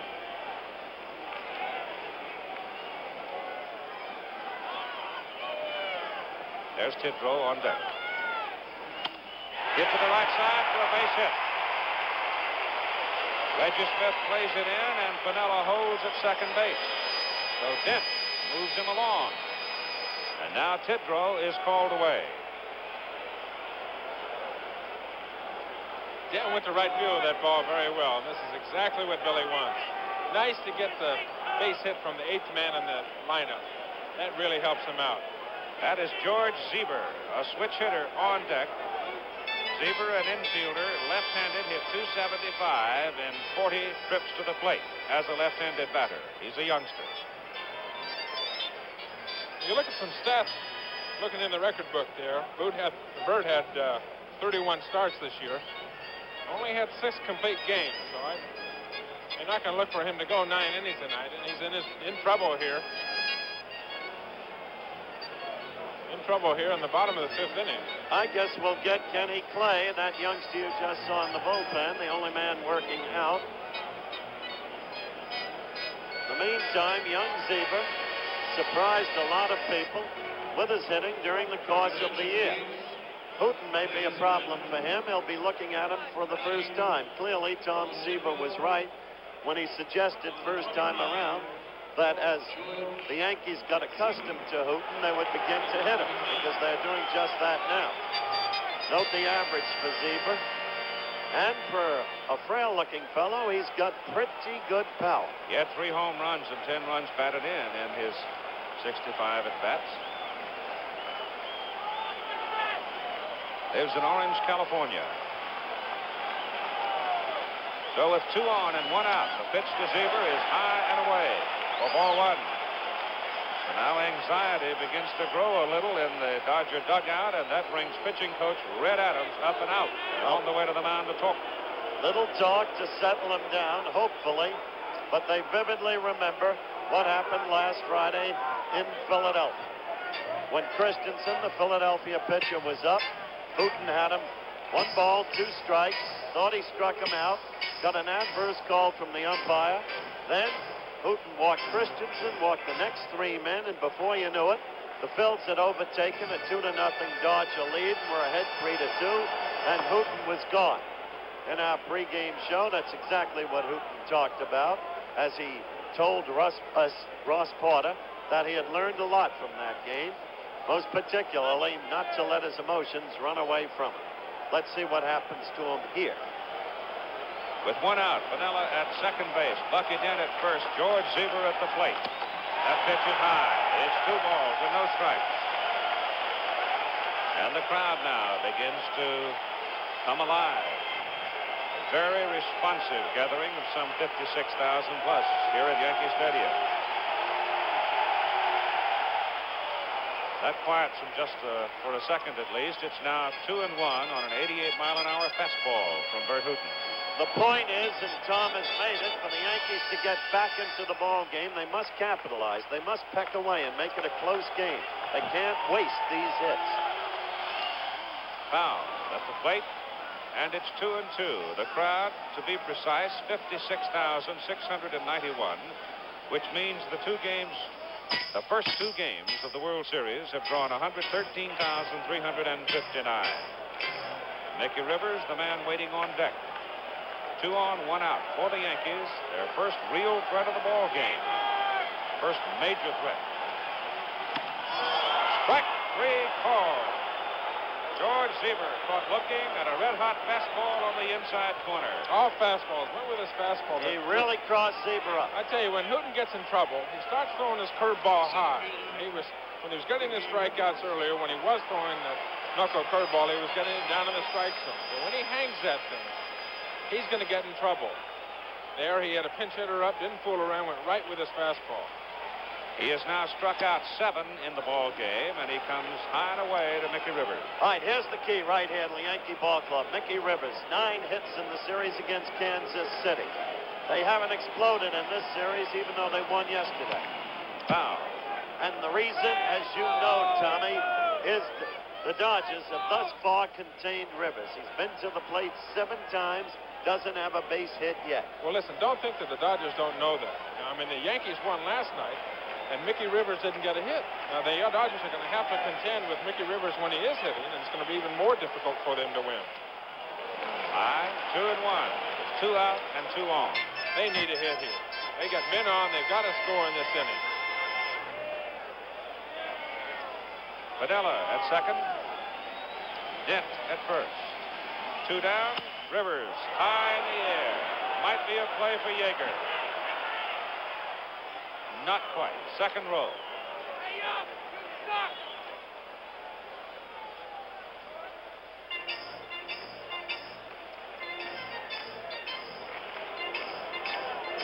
Ron Say, last night played Rivers deep. Tonight he's playing him on the edge of the grass, and sometimes in as much as 5-6 steps at third base. Now he's settling down just at the edge of the grass with a count 2-2. Still giving Rivers a lot of that foul line, though. Rivers' pet place, but he hasn't found it yet in this series. Ball is hit in the air to left field for Dusty Baker. Drifting toward the line, makes the catch. And so Bert Hooton bears down and works his way out of a jam. After 5, the score 5-1 Dodgers. Back with more baseball after this word from our local stations. The Empire State Building, lit in blue and white in honor of the Yankees opening the World Series here at home, and fairly gleaming. The old landmark. And look here, Donna Deverona, with whom we worked at so many Olympic events in swimming coverage, enjoying the ball game tonight. Ken Clay now comes on to pitch for the New York Yankees. He is a 23-year-old rookie from Lynchburg, Virginia. Pitched at Syracuse earlier this year, where he was 5-1. He was called up by the Yankees on June 6th. Donna looks prettier than when she worked for us. What does that portend, Keith? Oh, I haven't seen her since Montreal. Jim Hunter started for New York tonight, went 2 in the 3rd innings, 5 earned runs on 5 hits, 3 home runs. Dick Tidrow succeeded him, and now here at the top of the 6th inning, young Ken Clay called on to face the heavyweights in the Dodger batting order, Ron Cey, Steve Garvey, and Dusty Baker.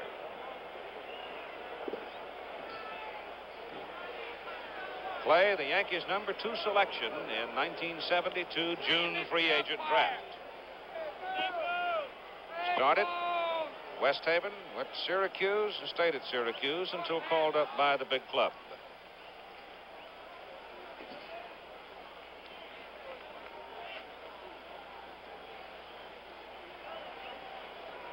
So we've seen 2 of the Yankee youngsters in a brief time in the middle of this ball game. George Seaver pinch hitting, and now Ken Clay on the mound.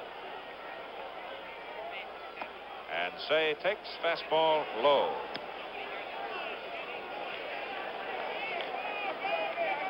Looks like they've seen a few baseball games, doesn't it? Cey breaks his bat, grounds it to Bucky Dent. Dent throws him out.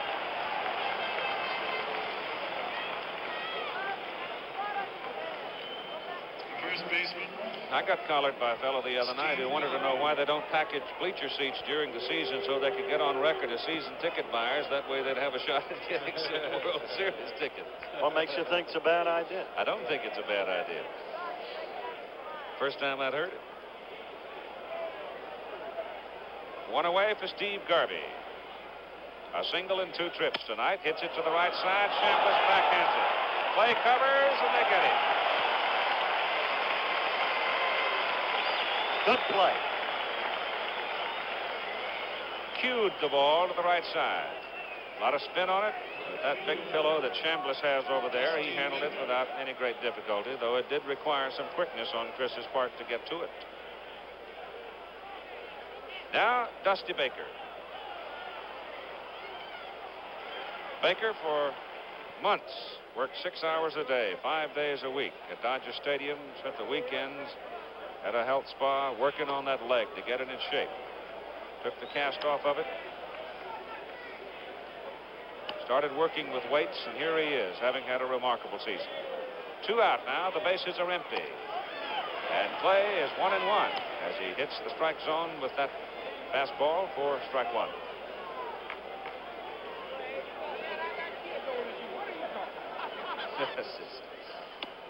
Outside. Dodgers this year, of course, had 4 hitters. There's Billy Martin trying to think of something. Dodgers had 4 hitters, 30 home runs or more. Dusty got his on the last day of the season. There's high to left field, but there's room for it. Did not quite get all of it. Sort of a slapping sound, and Piniella makes the catch. And so Ken Clay comes in and blows the Dodgers down in order. After 5 1/2, it's 5-1. Dodgers lead. Tomorrow will be an off day in the World Series play as the teams travel to Los Angeles. The weekend schedule looks this way. Friday night, 8 Eastern time. Friday night, Tommy John and Ron Guidry. Texas and Arkansas at 12:30 Eastern time, followed by World Series game at 4 Eastern time, and then again on Sunday at 4 Eastern time. As Bert Hooton Pitches to Willie Randolph. Ron Say snaps it up and throws him out. One gone in the bottom of the 6th inning with the Dodgers on top by a score of 5-1. Dodgers are hot tonight. So they made some good play. Little Penguin gets up in the air. He's a good athlete. Good arm. Got a good arm over to first base. All the time in the world. Easy play. That game Friday's going to be good, Keith. 2 good pitchers going Friday night. It'll be a fine game. Houghton has been impressive in this respect, too. He's been ahead of the hitters all night. He's had only 3 3-2 counts through 5 innings. He struck out 2 of those. Thurman Munson now stands at the plate for New York. A single and 2 trips. Hits it on the ground to Bill Russell. 2 down. 2 pitches, 2 out. Making it look easy, isn't he? Sure is. He got out of a couple of jams that... Getting the meat. I had mentioned that Rivers had gone out 8 straight times, really 9. Extra inning game last night. Mickey was 0 for 6. So he has been unable to get this club started. Those 2 pitchers, as Reggie Jackson comes to the plate, Tom referred to in Friday night's ball game. Tommy John, of course, who led the club in wins this year for the Dodgers, and Ron Guidry, young left-hander, who was such a strong performer for the Yankees this past season. Reggie Jackson takes low. Reggie in the ball game tonight has struck out looking and grounded sharply into a double play.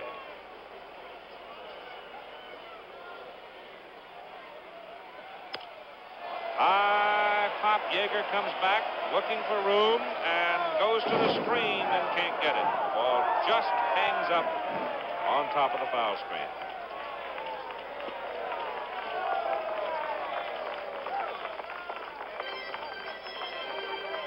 And so Reggie stays in at 1-1. Thurman Munson, Reggie Jackson, and Chris Chambliss so far tonight have managed to get 1 ball out of the infield against Bert Hooton. The key play here for the Dodgers, as far as defensive, was Garvey's play on Jackson back in the 4th inning. That really saved him. Nobody out, hit the ball hard right down the line. They got a run out of it. Some little chilly in the dugout there. Ron Guidry on the Yankee dugout. He's the little left-hander, weighs about 153 pounds, but I'll guarantee you he gets out there on the mound, he gets a whole lot bigger. Jackson swings and misses and strikes out. And so Bert Hooton blows him down at the bottom of the 6th inning after 6 complete innings. Dodgers 5, Yankees 1. Well, it looks like that fire is just about out, Keith. Fire department deserves a lot of credit for their prompt action, assuming our surmisal is correct. An old building like that, particularly a vacant building, can get out of hand pretty quick. But that building was vacant, as we're told. Ken Clay out there pitching now to Rick Monday, Steve Yeager, and Bert Hooton, and he misses inside ball 1. His first pitch. Rick Monday has a single in 2 trips, playing center field tonight for the Dodgers. Right-handers on the mound, and we've had a succession of them, starting with Jim Hunter, Dick Tidrow, and now Ken Clay. And Clay is bringing the ball to the plate all right at about 94 miles an hour, according to the jug gun. He can fire it, and he's not afraid. He'll be young and strong again. Fire him up there at 94 miles an hour. Hot water bottles are beginning to show up here on an autumnal evening. Tom has one here in the booth. At his age, you need it. No. Who had that hot water? Is that Art Fowler? Yeah, it was a coach. Maybe he's holding it for somebody.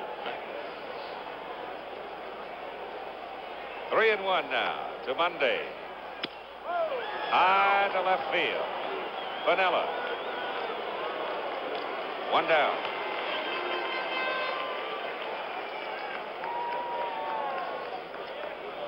Lou makes the catch. The batter now is Steve Yeager, who has a home run and a single in the ball game, facing Clay for the first time.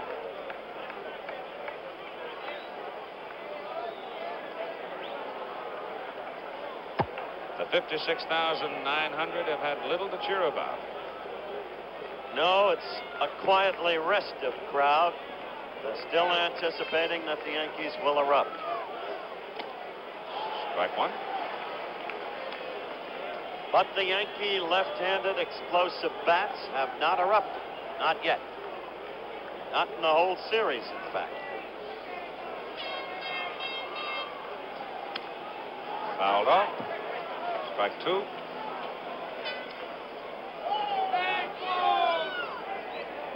Tom Lasorda comfortably waiting, hoping, expectantly. Billy Martin now.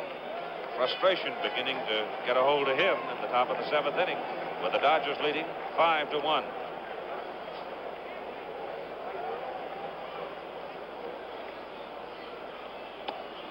That pitch is low. The spacious regions of Dodger Field do not particularly favor the Yankee left-handers either. If you can handle them in this ballpark, you would think, at least on theory, that you could handle them there. Greg Nettles on the high bouncer, throws out Steve Yeager.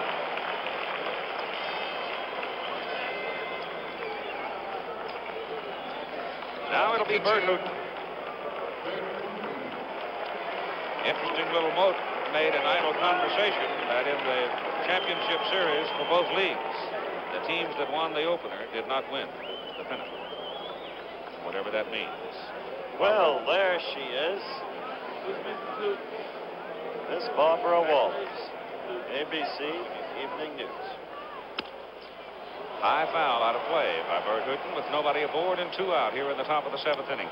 Well, if you want to get into baseball history, there have been 5 first-game extra inning games in the World Series. One was called on account of darkness. The other 4 games, the team that won the first game of the series in extra innings 3 times lost the World Series. There's a strike. I don't know what that orders, if any. But yesterday we mentioned the 14-inning game is the longest game. Red Sox 2, Dodgers 1 in 1916. What was interesting there is we looked at a call ball. That game was pitched all 14 innings by a pitcher named George Herman Babe Ruth. Right. Oh, Hooton got some wood on it. And gives Lou Piniella a little action in left field to retire the side. So Ken Clay now has retired the Dodgers in order on successive innings. 5-1 Los Angeles. Glenn Burke is now playing center field for the Los Angeles Dodgers on a cool night. Tommy Lasorda takes Rick Mundy out of there and puts him back in the warmth of the clubhouse. So youngster Glenn Burke goes to center field. The batter is Chris Chambliss for the Yankees, to be followed by Greg Nettles and Lou Piniella. The gap defensively for Chambliss, left center field. High pop, left side, out of play, upstairs. And Sparky Lyle is up in the bullpen. Sparky, who pitched 3 2/3 innings last night, is up throwing again as Hooton comes high and away for ball 1. 1-1 now to Chambliss, the Yankee first baseman.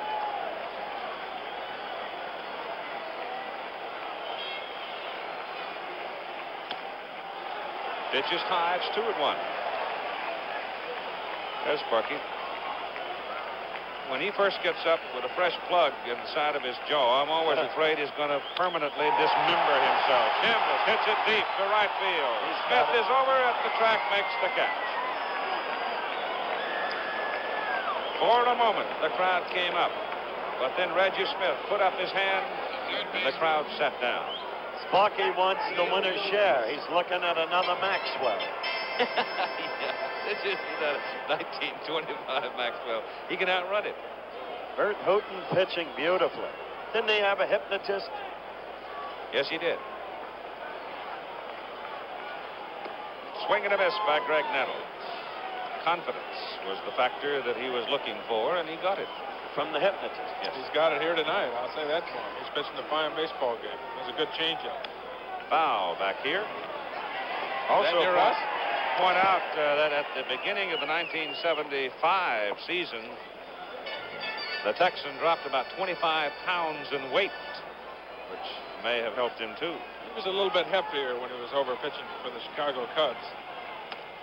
Nettles takes high, 1-2. Not the first athlete to use a hypnotist. Kenny Norton had one before the first fight against Ali, March 31st, 1973. How'd he do? Kenny won that fight, broke Ali's jaw, and then he dropped the hypnotist, decided he could beat Ali without him. Didn't, though, did he? Not according to the officials. 2-2. High. 3-2. It is wide open down the third base line as the Dodgers set up their defense, but then Nettles has no history of hitting the ball in that direction. He doesn't have to this time because Hooten just walked him. That is the first base on balls given up by Bert Hooten in tonight's ball game. And here's Lou Piniella, who has a single. The first hit of the ball game for the Yankees came from Piniella. Came back in the bottom of the third inning. This is exactly what they need, Keith. The Yankees need base runners. Hooten knows if he gets 8 more outs, he's got himself a victory. Didn't want to walk him, obviously. He may be getting tired. There's a high curveball. Now, that's where he gets in trouble, when he gets a curveball up in that area. He could be getting tired. Now we'll check the Dodger bullpen so far. There they go. Yes, sir. Yep. There they go.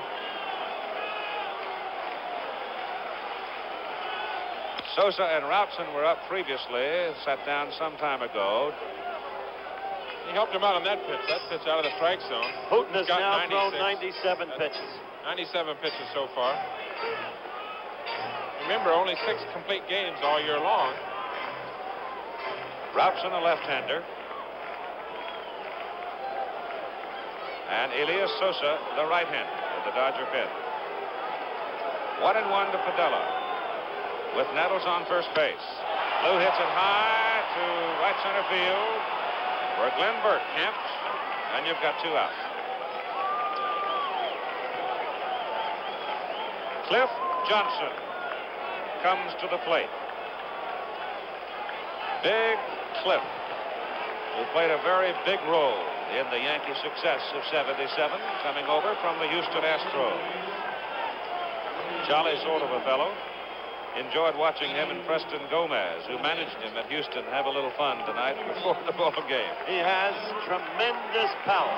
It hit 10 home runs for Houston. Sometimes a pickup of a guy like this is a more important acquisition than a more widely publicized big money pickup. And Gabe Paul knew all about this guy, and he's done a tremendous job for the Yankees. Johnson played in all 5 games in the American League Championship Series. Chews on a toothpick. Almost inevitably, he'll, as a matter of fact, go to the clubhouse to get one if he forgot to bring one. That's his trademark. He had that down in Houston, too. I told him when I used to pitch against him, I was going to try and knock it out of his mouth. He had 6 hits. I wouldn't want to do that. No. 2 out now, and Johnson, who is a big target at the plate. Hooten hits the outside corner for a strike. They call him Heathcliff. Roy White is in the on-deck circle. Johnson batting for Dent. White will hit for the pitcher if it goes that far. He is a big, strong man, that Johnson. You don't argue with him. Ed Sudol, watch him call the strike now. Good pitch. Watch Sudol. Works right down to the corner and said, there it was, Cliff. So it's 2 strikes. That was a pitcher's pitch. That's a nice looking thing. High fly ball. Playable. Glenn Burke, right center. He's tough. Hooten's tough. The inning is over. The Yankees get a base runner. Can't do anything with him. After 7 complete innings. 5-1 Dodgers. Back with more baseball after this word from our local stations. At shortstop now for the New York Yankees, Fred Stanley, the young man who played that position most of 1976 for them, had a rather decent playoff series for them in '76 as they won the pennant last year. This year spent most of his time on the bench. Bucky Dent came into play. Dent lifted for the pinch hitter, And the youngster, a nice young fellow, enjoy him. They call him Chicken. And he's out there at shortstop, and he carries a lot of glove for them. He's a classy ball player. Better than your usual backup man. Fits in with the team. Helps make a team go. Top of the order for the Dodgers here in the top of the 8th inning.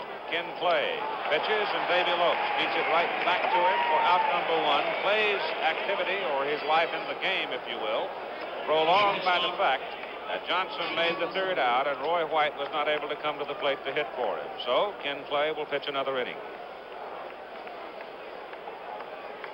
Young man's done a fine job since he's gone in there. Yes. A good job for Billy Martin.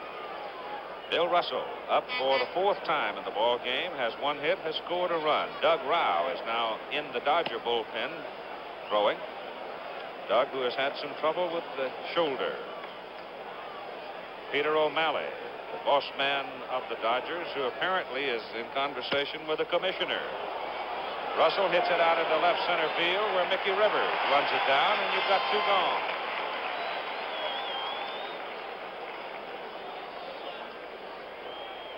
They're probably talking about the transit to the West Coast. Or for that matter, they might be wondering who's going to pack the picnic lunch next Wednesday. You know, we've been here for 2 days now, watching 2 games and seen some fine plays in the infield. Chambliss and Nettles and Say. Haven't seen a super catch in the outfield yet. Been long, high fly balls. Reggie Smith, who has doubled and hit a massive home run in the ball game, looks now at ball 1 from Ken Clay. I understand that the weather forecast anticipated today in Los Angeles to be near 90 degrees. I can testify to that. It was 90 when I was out there last weekend. 2 balls and no strikes. Doesn't change out there. No change of colors. No change of seasons. Oh, a little. I can remember having a little ice in the backyard once, several years, 20 years. That created a decade of crisis. Meanwhile, Rao is working out. I suspect Tommy Lasorda wants to see how his shoulder is. Tommy would not be averse to using 2 left-handed starters. Well, he's gone against the book here at Yankee Stadium and going with both right-handers, and looks like he may get a win tonight. Getting a split out of Yankee Stadium to go home. Tommy John scheduled to go against Ron Guidry on Friday night at 8 Eastern time. Then we'll see about Saturday. 3 balls and 1 4. That's the 4th ball, and Reggie Smith goes down to first base. It could be that Don Gullett, who pitched so well last night, could come back on Saturday. Says he felt fine today, no pain at all in the shoulder. But then you wonder, what about Mike Torres? He would be due Saturday.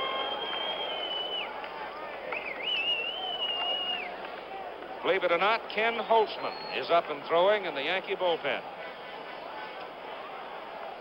Ron Say takes a strike. That's going to astonish a lot of people. Kenny, of course, feels like he's a forgotten man around this Yankee ball club. Difficult story to handle. A man with a 4-1 record in World Series action. A man who feels totally rejected and even debased. Doesn't like to talk to anybody at this point. Pitch low. There he is.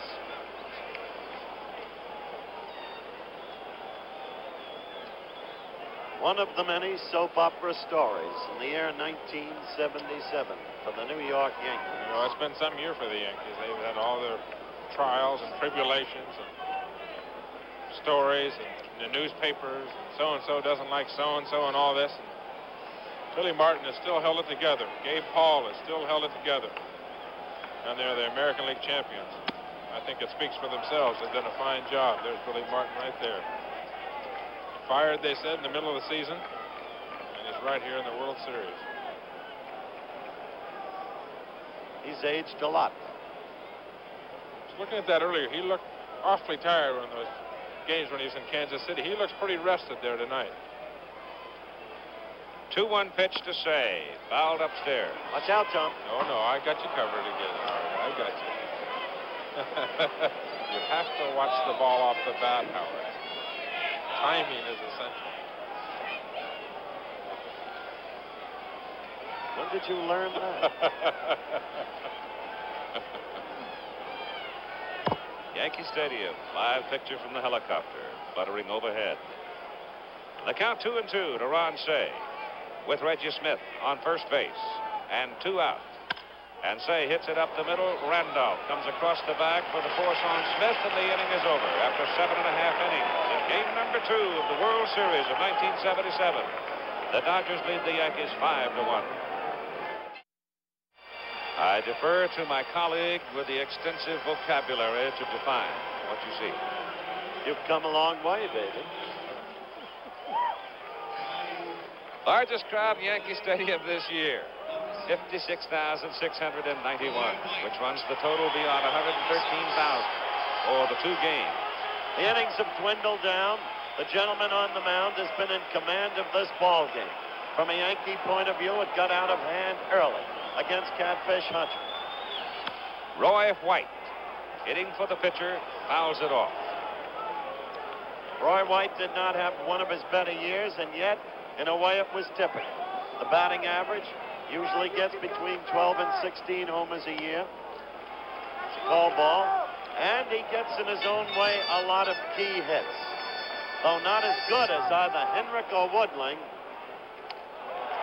Another ball, 2 Yankee good ones, very good ones of the past. Roy White can be likened to either. Billy Martin on the phone. High fly ball out into right field for Reggie Smith.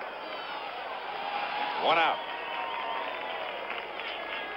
Surprised me a little bit, Howard, when White didn't hit, when Seaver hit for the pitcher in the 5th inning. I agree with you, because Hooten is difficult to decipher the first time you look at him. The rookie Seaver was looking at him for the first time.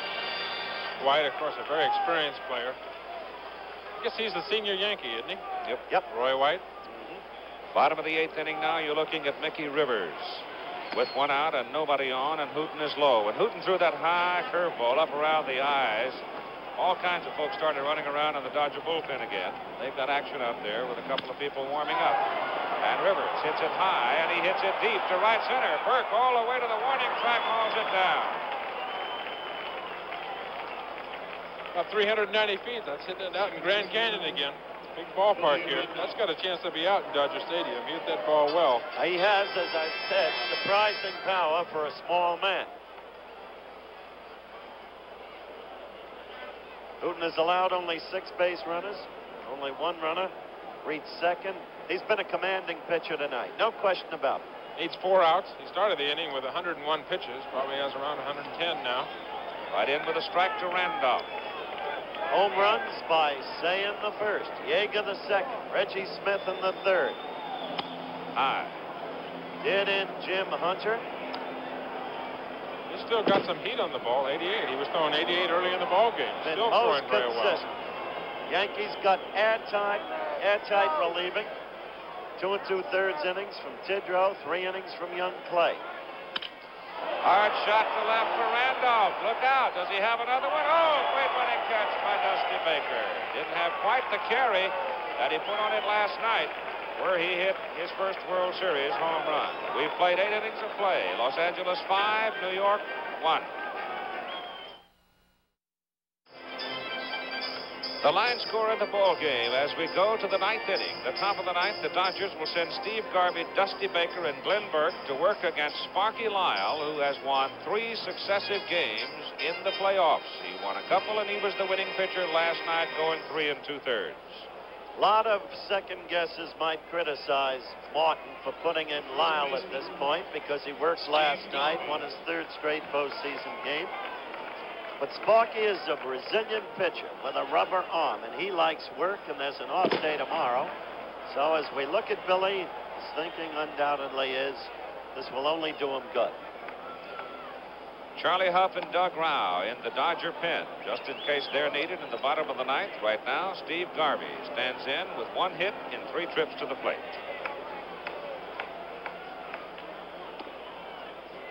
Lyle goes to 2 balls and no strikes to the Dodger first baseman. Lyle wouldn't pitch any more than maybe 1 or 2 innings, even if I don't think if the Yankees could tie this up. The fact is that they do have an off day tomorrow, and that's the big thing. Sparky is a durable pitcher. got tremendous numbers in the last 3 games that he's pitched in the 3 wins. Pitched 13 innings, 8 hits, and 1 earned run, walked nobody, and struck out 3. Garvey just nailed one, going to left. Piniella goes back to the wall, jumps, and it's in the seats. And there's a run. For a home run. So Steve Garvey, who has been quiet, nails one on the line at 385 feet. It is in the seats, but I'll tell you this, Piniella didn't miss it by very much. Couldn't tell until he came down whether or not the ball had actually reached the seats. So Garvey nails the homer, makes it a 6-1 ball game. Now watch how close Piniella comes to it. Just over the top of his glove. I wasn't watching the monitor. There's another view of it. I was watching the left field. I couldn't tell when he jumped up in the field if he had it. I had to look at the monitor to see him miss it. So Garvey homers off Lyle to make it 6-1, and here's Dusty Baker.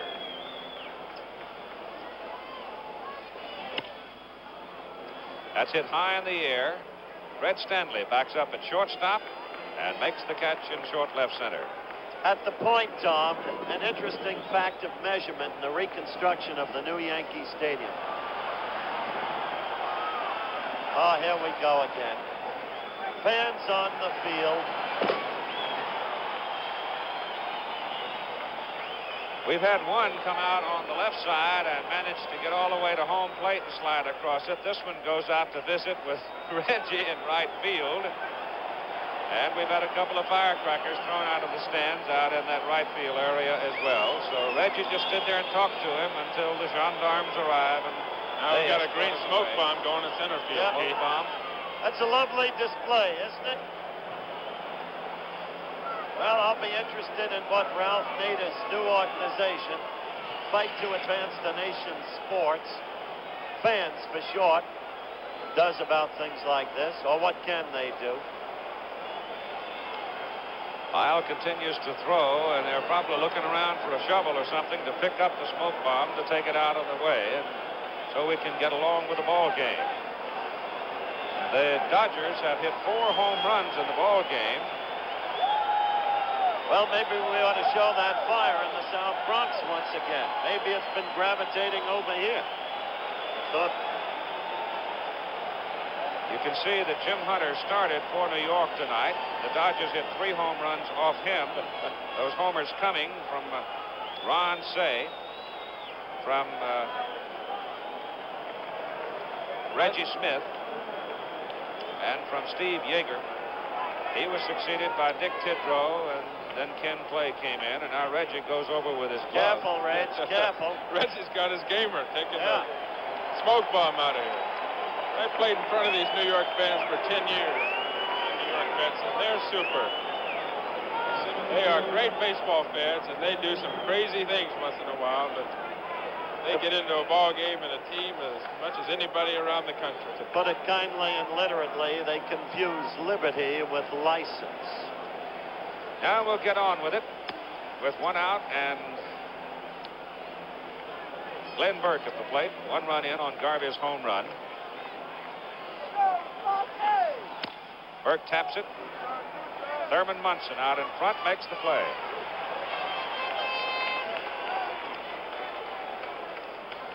That's 2 down. The record for home runs in a World Series game, 5. Dodgers have had 4. Here's the man who's hit 1 of them, Steve Yeager, at the plate now. No question the Dodgers have come up with the long ball tonight. No question the Yankees have been all but helpless in front of Bert Hooton. Tomorrow night, there'll be no game, but there's a guy who may bat 1,000 and laughs. His name is Red Fox. And he'll keep you in stitches as he challenges the new Mr. World to a pumping iron contest. There's Bert Hooton now. And we've got another loose one in center field.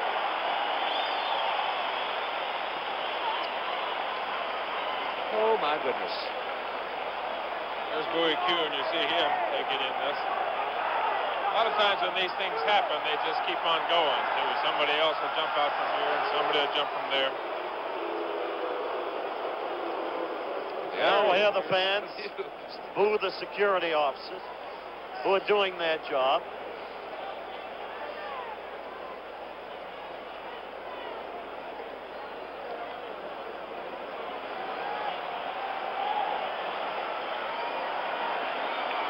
Here comes another one.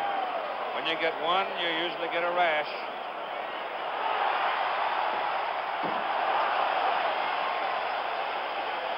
Well, I think he just missed the best play of the whole night. They tackled somebody, and it was a downfield block or a downfield tackle. This is very disconcerting to the players now. Sparky Lyle's got to stand there on the mound. It's not terribly warm here tonight. I guarantee you that's probably not the last one that's going to come on the field. He's got to stand there and wait until they get everybody off and then get all the police off the field. I want to make something clear, Tom, to the viewers. We are, at this moment, not showing some of the antics of some of America's young heroes because we don't want to encourage this kind of activity. It is tasteless. It is wrong. There is no place for it. We want no part of it.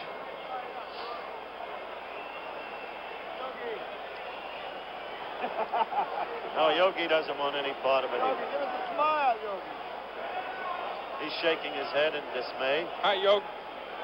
Yogi was my manager over at the Mets at one time. Now we can resume as Sparky Lyle pitches with 2 out to Steve Yeager, and he fouls it away at third for strike 1.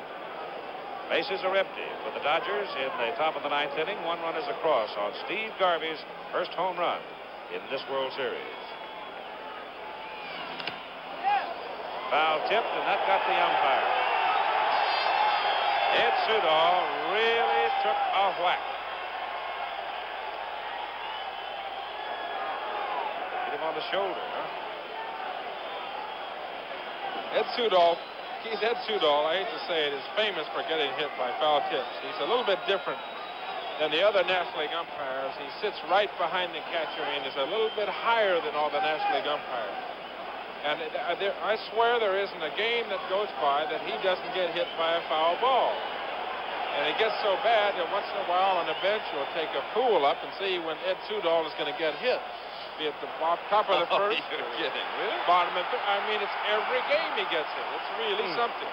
You see how high he is over Thurman Munson? He stays on top of him. He exposes himself, I think, more than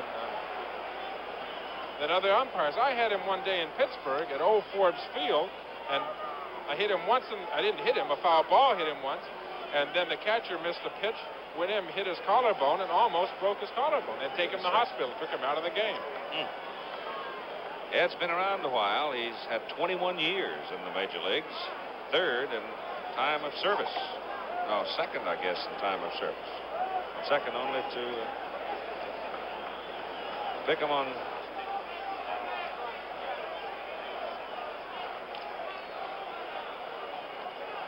They pick these umpires on a rotating basis, Keith. They come in, they work, well, there's a championship series, and then there's the All-Star game, and, of course, the World Series, and, you know, they enjoy this just as much as the players do. I mean, Ed Sudol's not enjoying it as much right now as some of the others. But they enjoy working the World Series. It is an honor. It's definitely an honor. You have 4 of them in this series working their first. Those being Larry McCoy, Jerry Dale, Jim Evans, and John McSherry. The veterans being Ed Sudol and Nestor Shylock.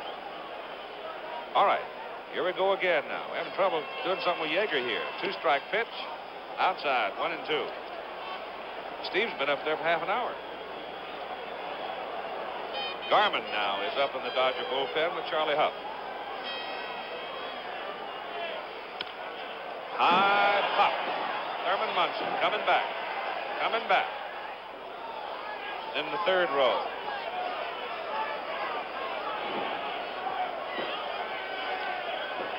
So outside of the, I don't know what to call them, turkeys running on the field, I guess. Turkeys, that's fine. That's perfect. And the momentary stopping of the game, Ed Sudol being hit with a foul. And there's Friday night's pitcher, Keith, right there. For the Dodgers, Tommy John, 20-game winner this year. Good candidate for the Cy Young Award. Rolled at 3rd for Greg Nettles. Throw just in time. And the inning is over. The Dodgers get a run on Steve Garvey's home run. Lead 6-1 going to the bottom of the 9th. Back after this message and a word from our local station. Last chance for the New York Yankees with the score 6-1. The Los Angeles Dodgers scoring twice in the top of the first, once in the second, twice in the third, and once in the top of the ninth. That is Bill Buehler, the Dodger trainer, and Tom Lasorda out talking to Ed Sudol, who's going to be able to finish the game all right after taking the hard rap on his shoulder. And for New York, as we go to the bottom of the ninth inning, Thurman Munson, Reggie Jackson, and Chris Chambliss. And Hooten had his best inning of all last inning. He threw only 6 pitches. In the game, he's thrown 111 pitches. He's been the dominant figure in the game. Game has not had any of the excitement of last night's game, which was so terribly exciting. It's been one-sided all the way up to this point. 1 run and 5 hits so far for the Yankees. Munson hits a high pop, coming back. Yeager chases to the screen.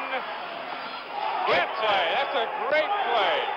In a ballpark that Steve Yeager doesn't play in, came right back to the ball. Doesn't really know the dimensions. Here he is. Now look at this. This is a new ballpark for Steve Yeager. Doesn't really know how far exactly it is from that home plate to that wall. Perfect timing. Outstanding defensive catcher, and that was an outstanding play. You've got 1 out, and the batter is Reggie Jackson with Chambliss on deck. I'm surprised, Keith, too. Now they're down 6-1. That's first pitch. Even after the first pitch, they need base runners. Yep. They got to have somebody on first and second and get somebody to pop one in the alley somewhere. 2 outs.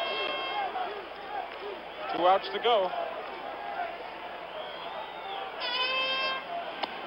Strike. Fastball. The first World Series for Bert Hooten. 1-1. Paul Blair was the man. Yesterday's hero. High fly ball to left center. Glenn Burke, 2 down.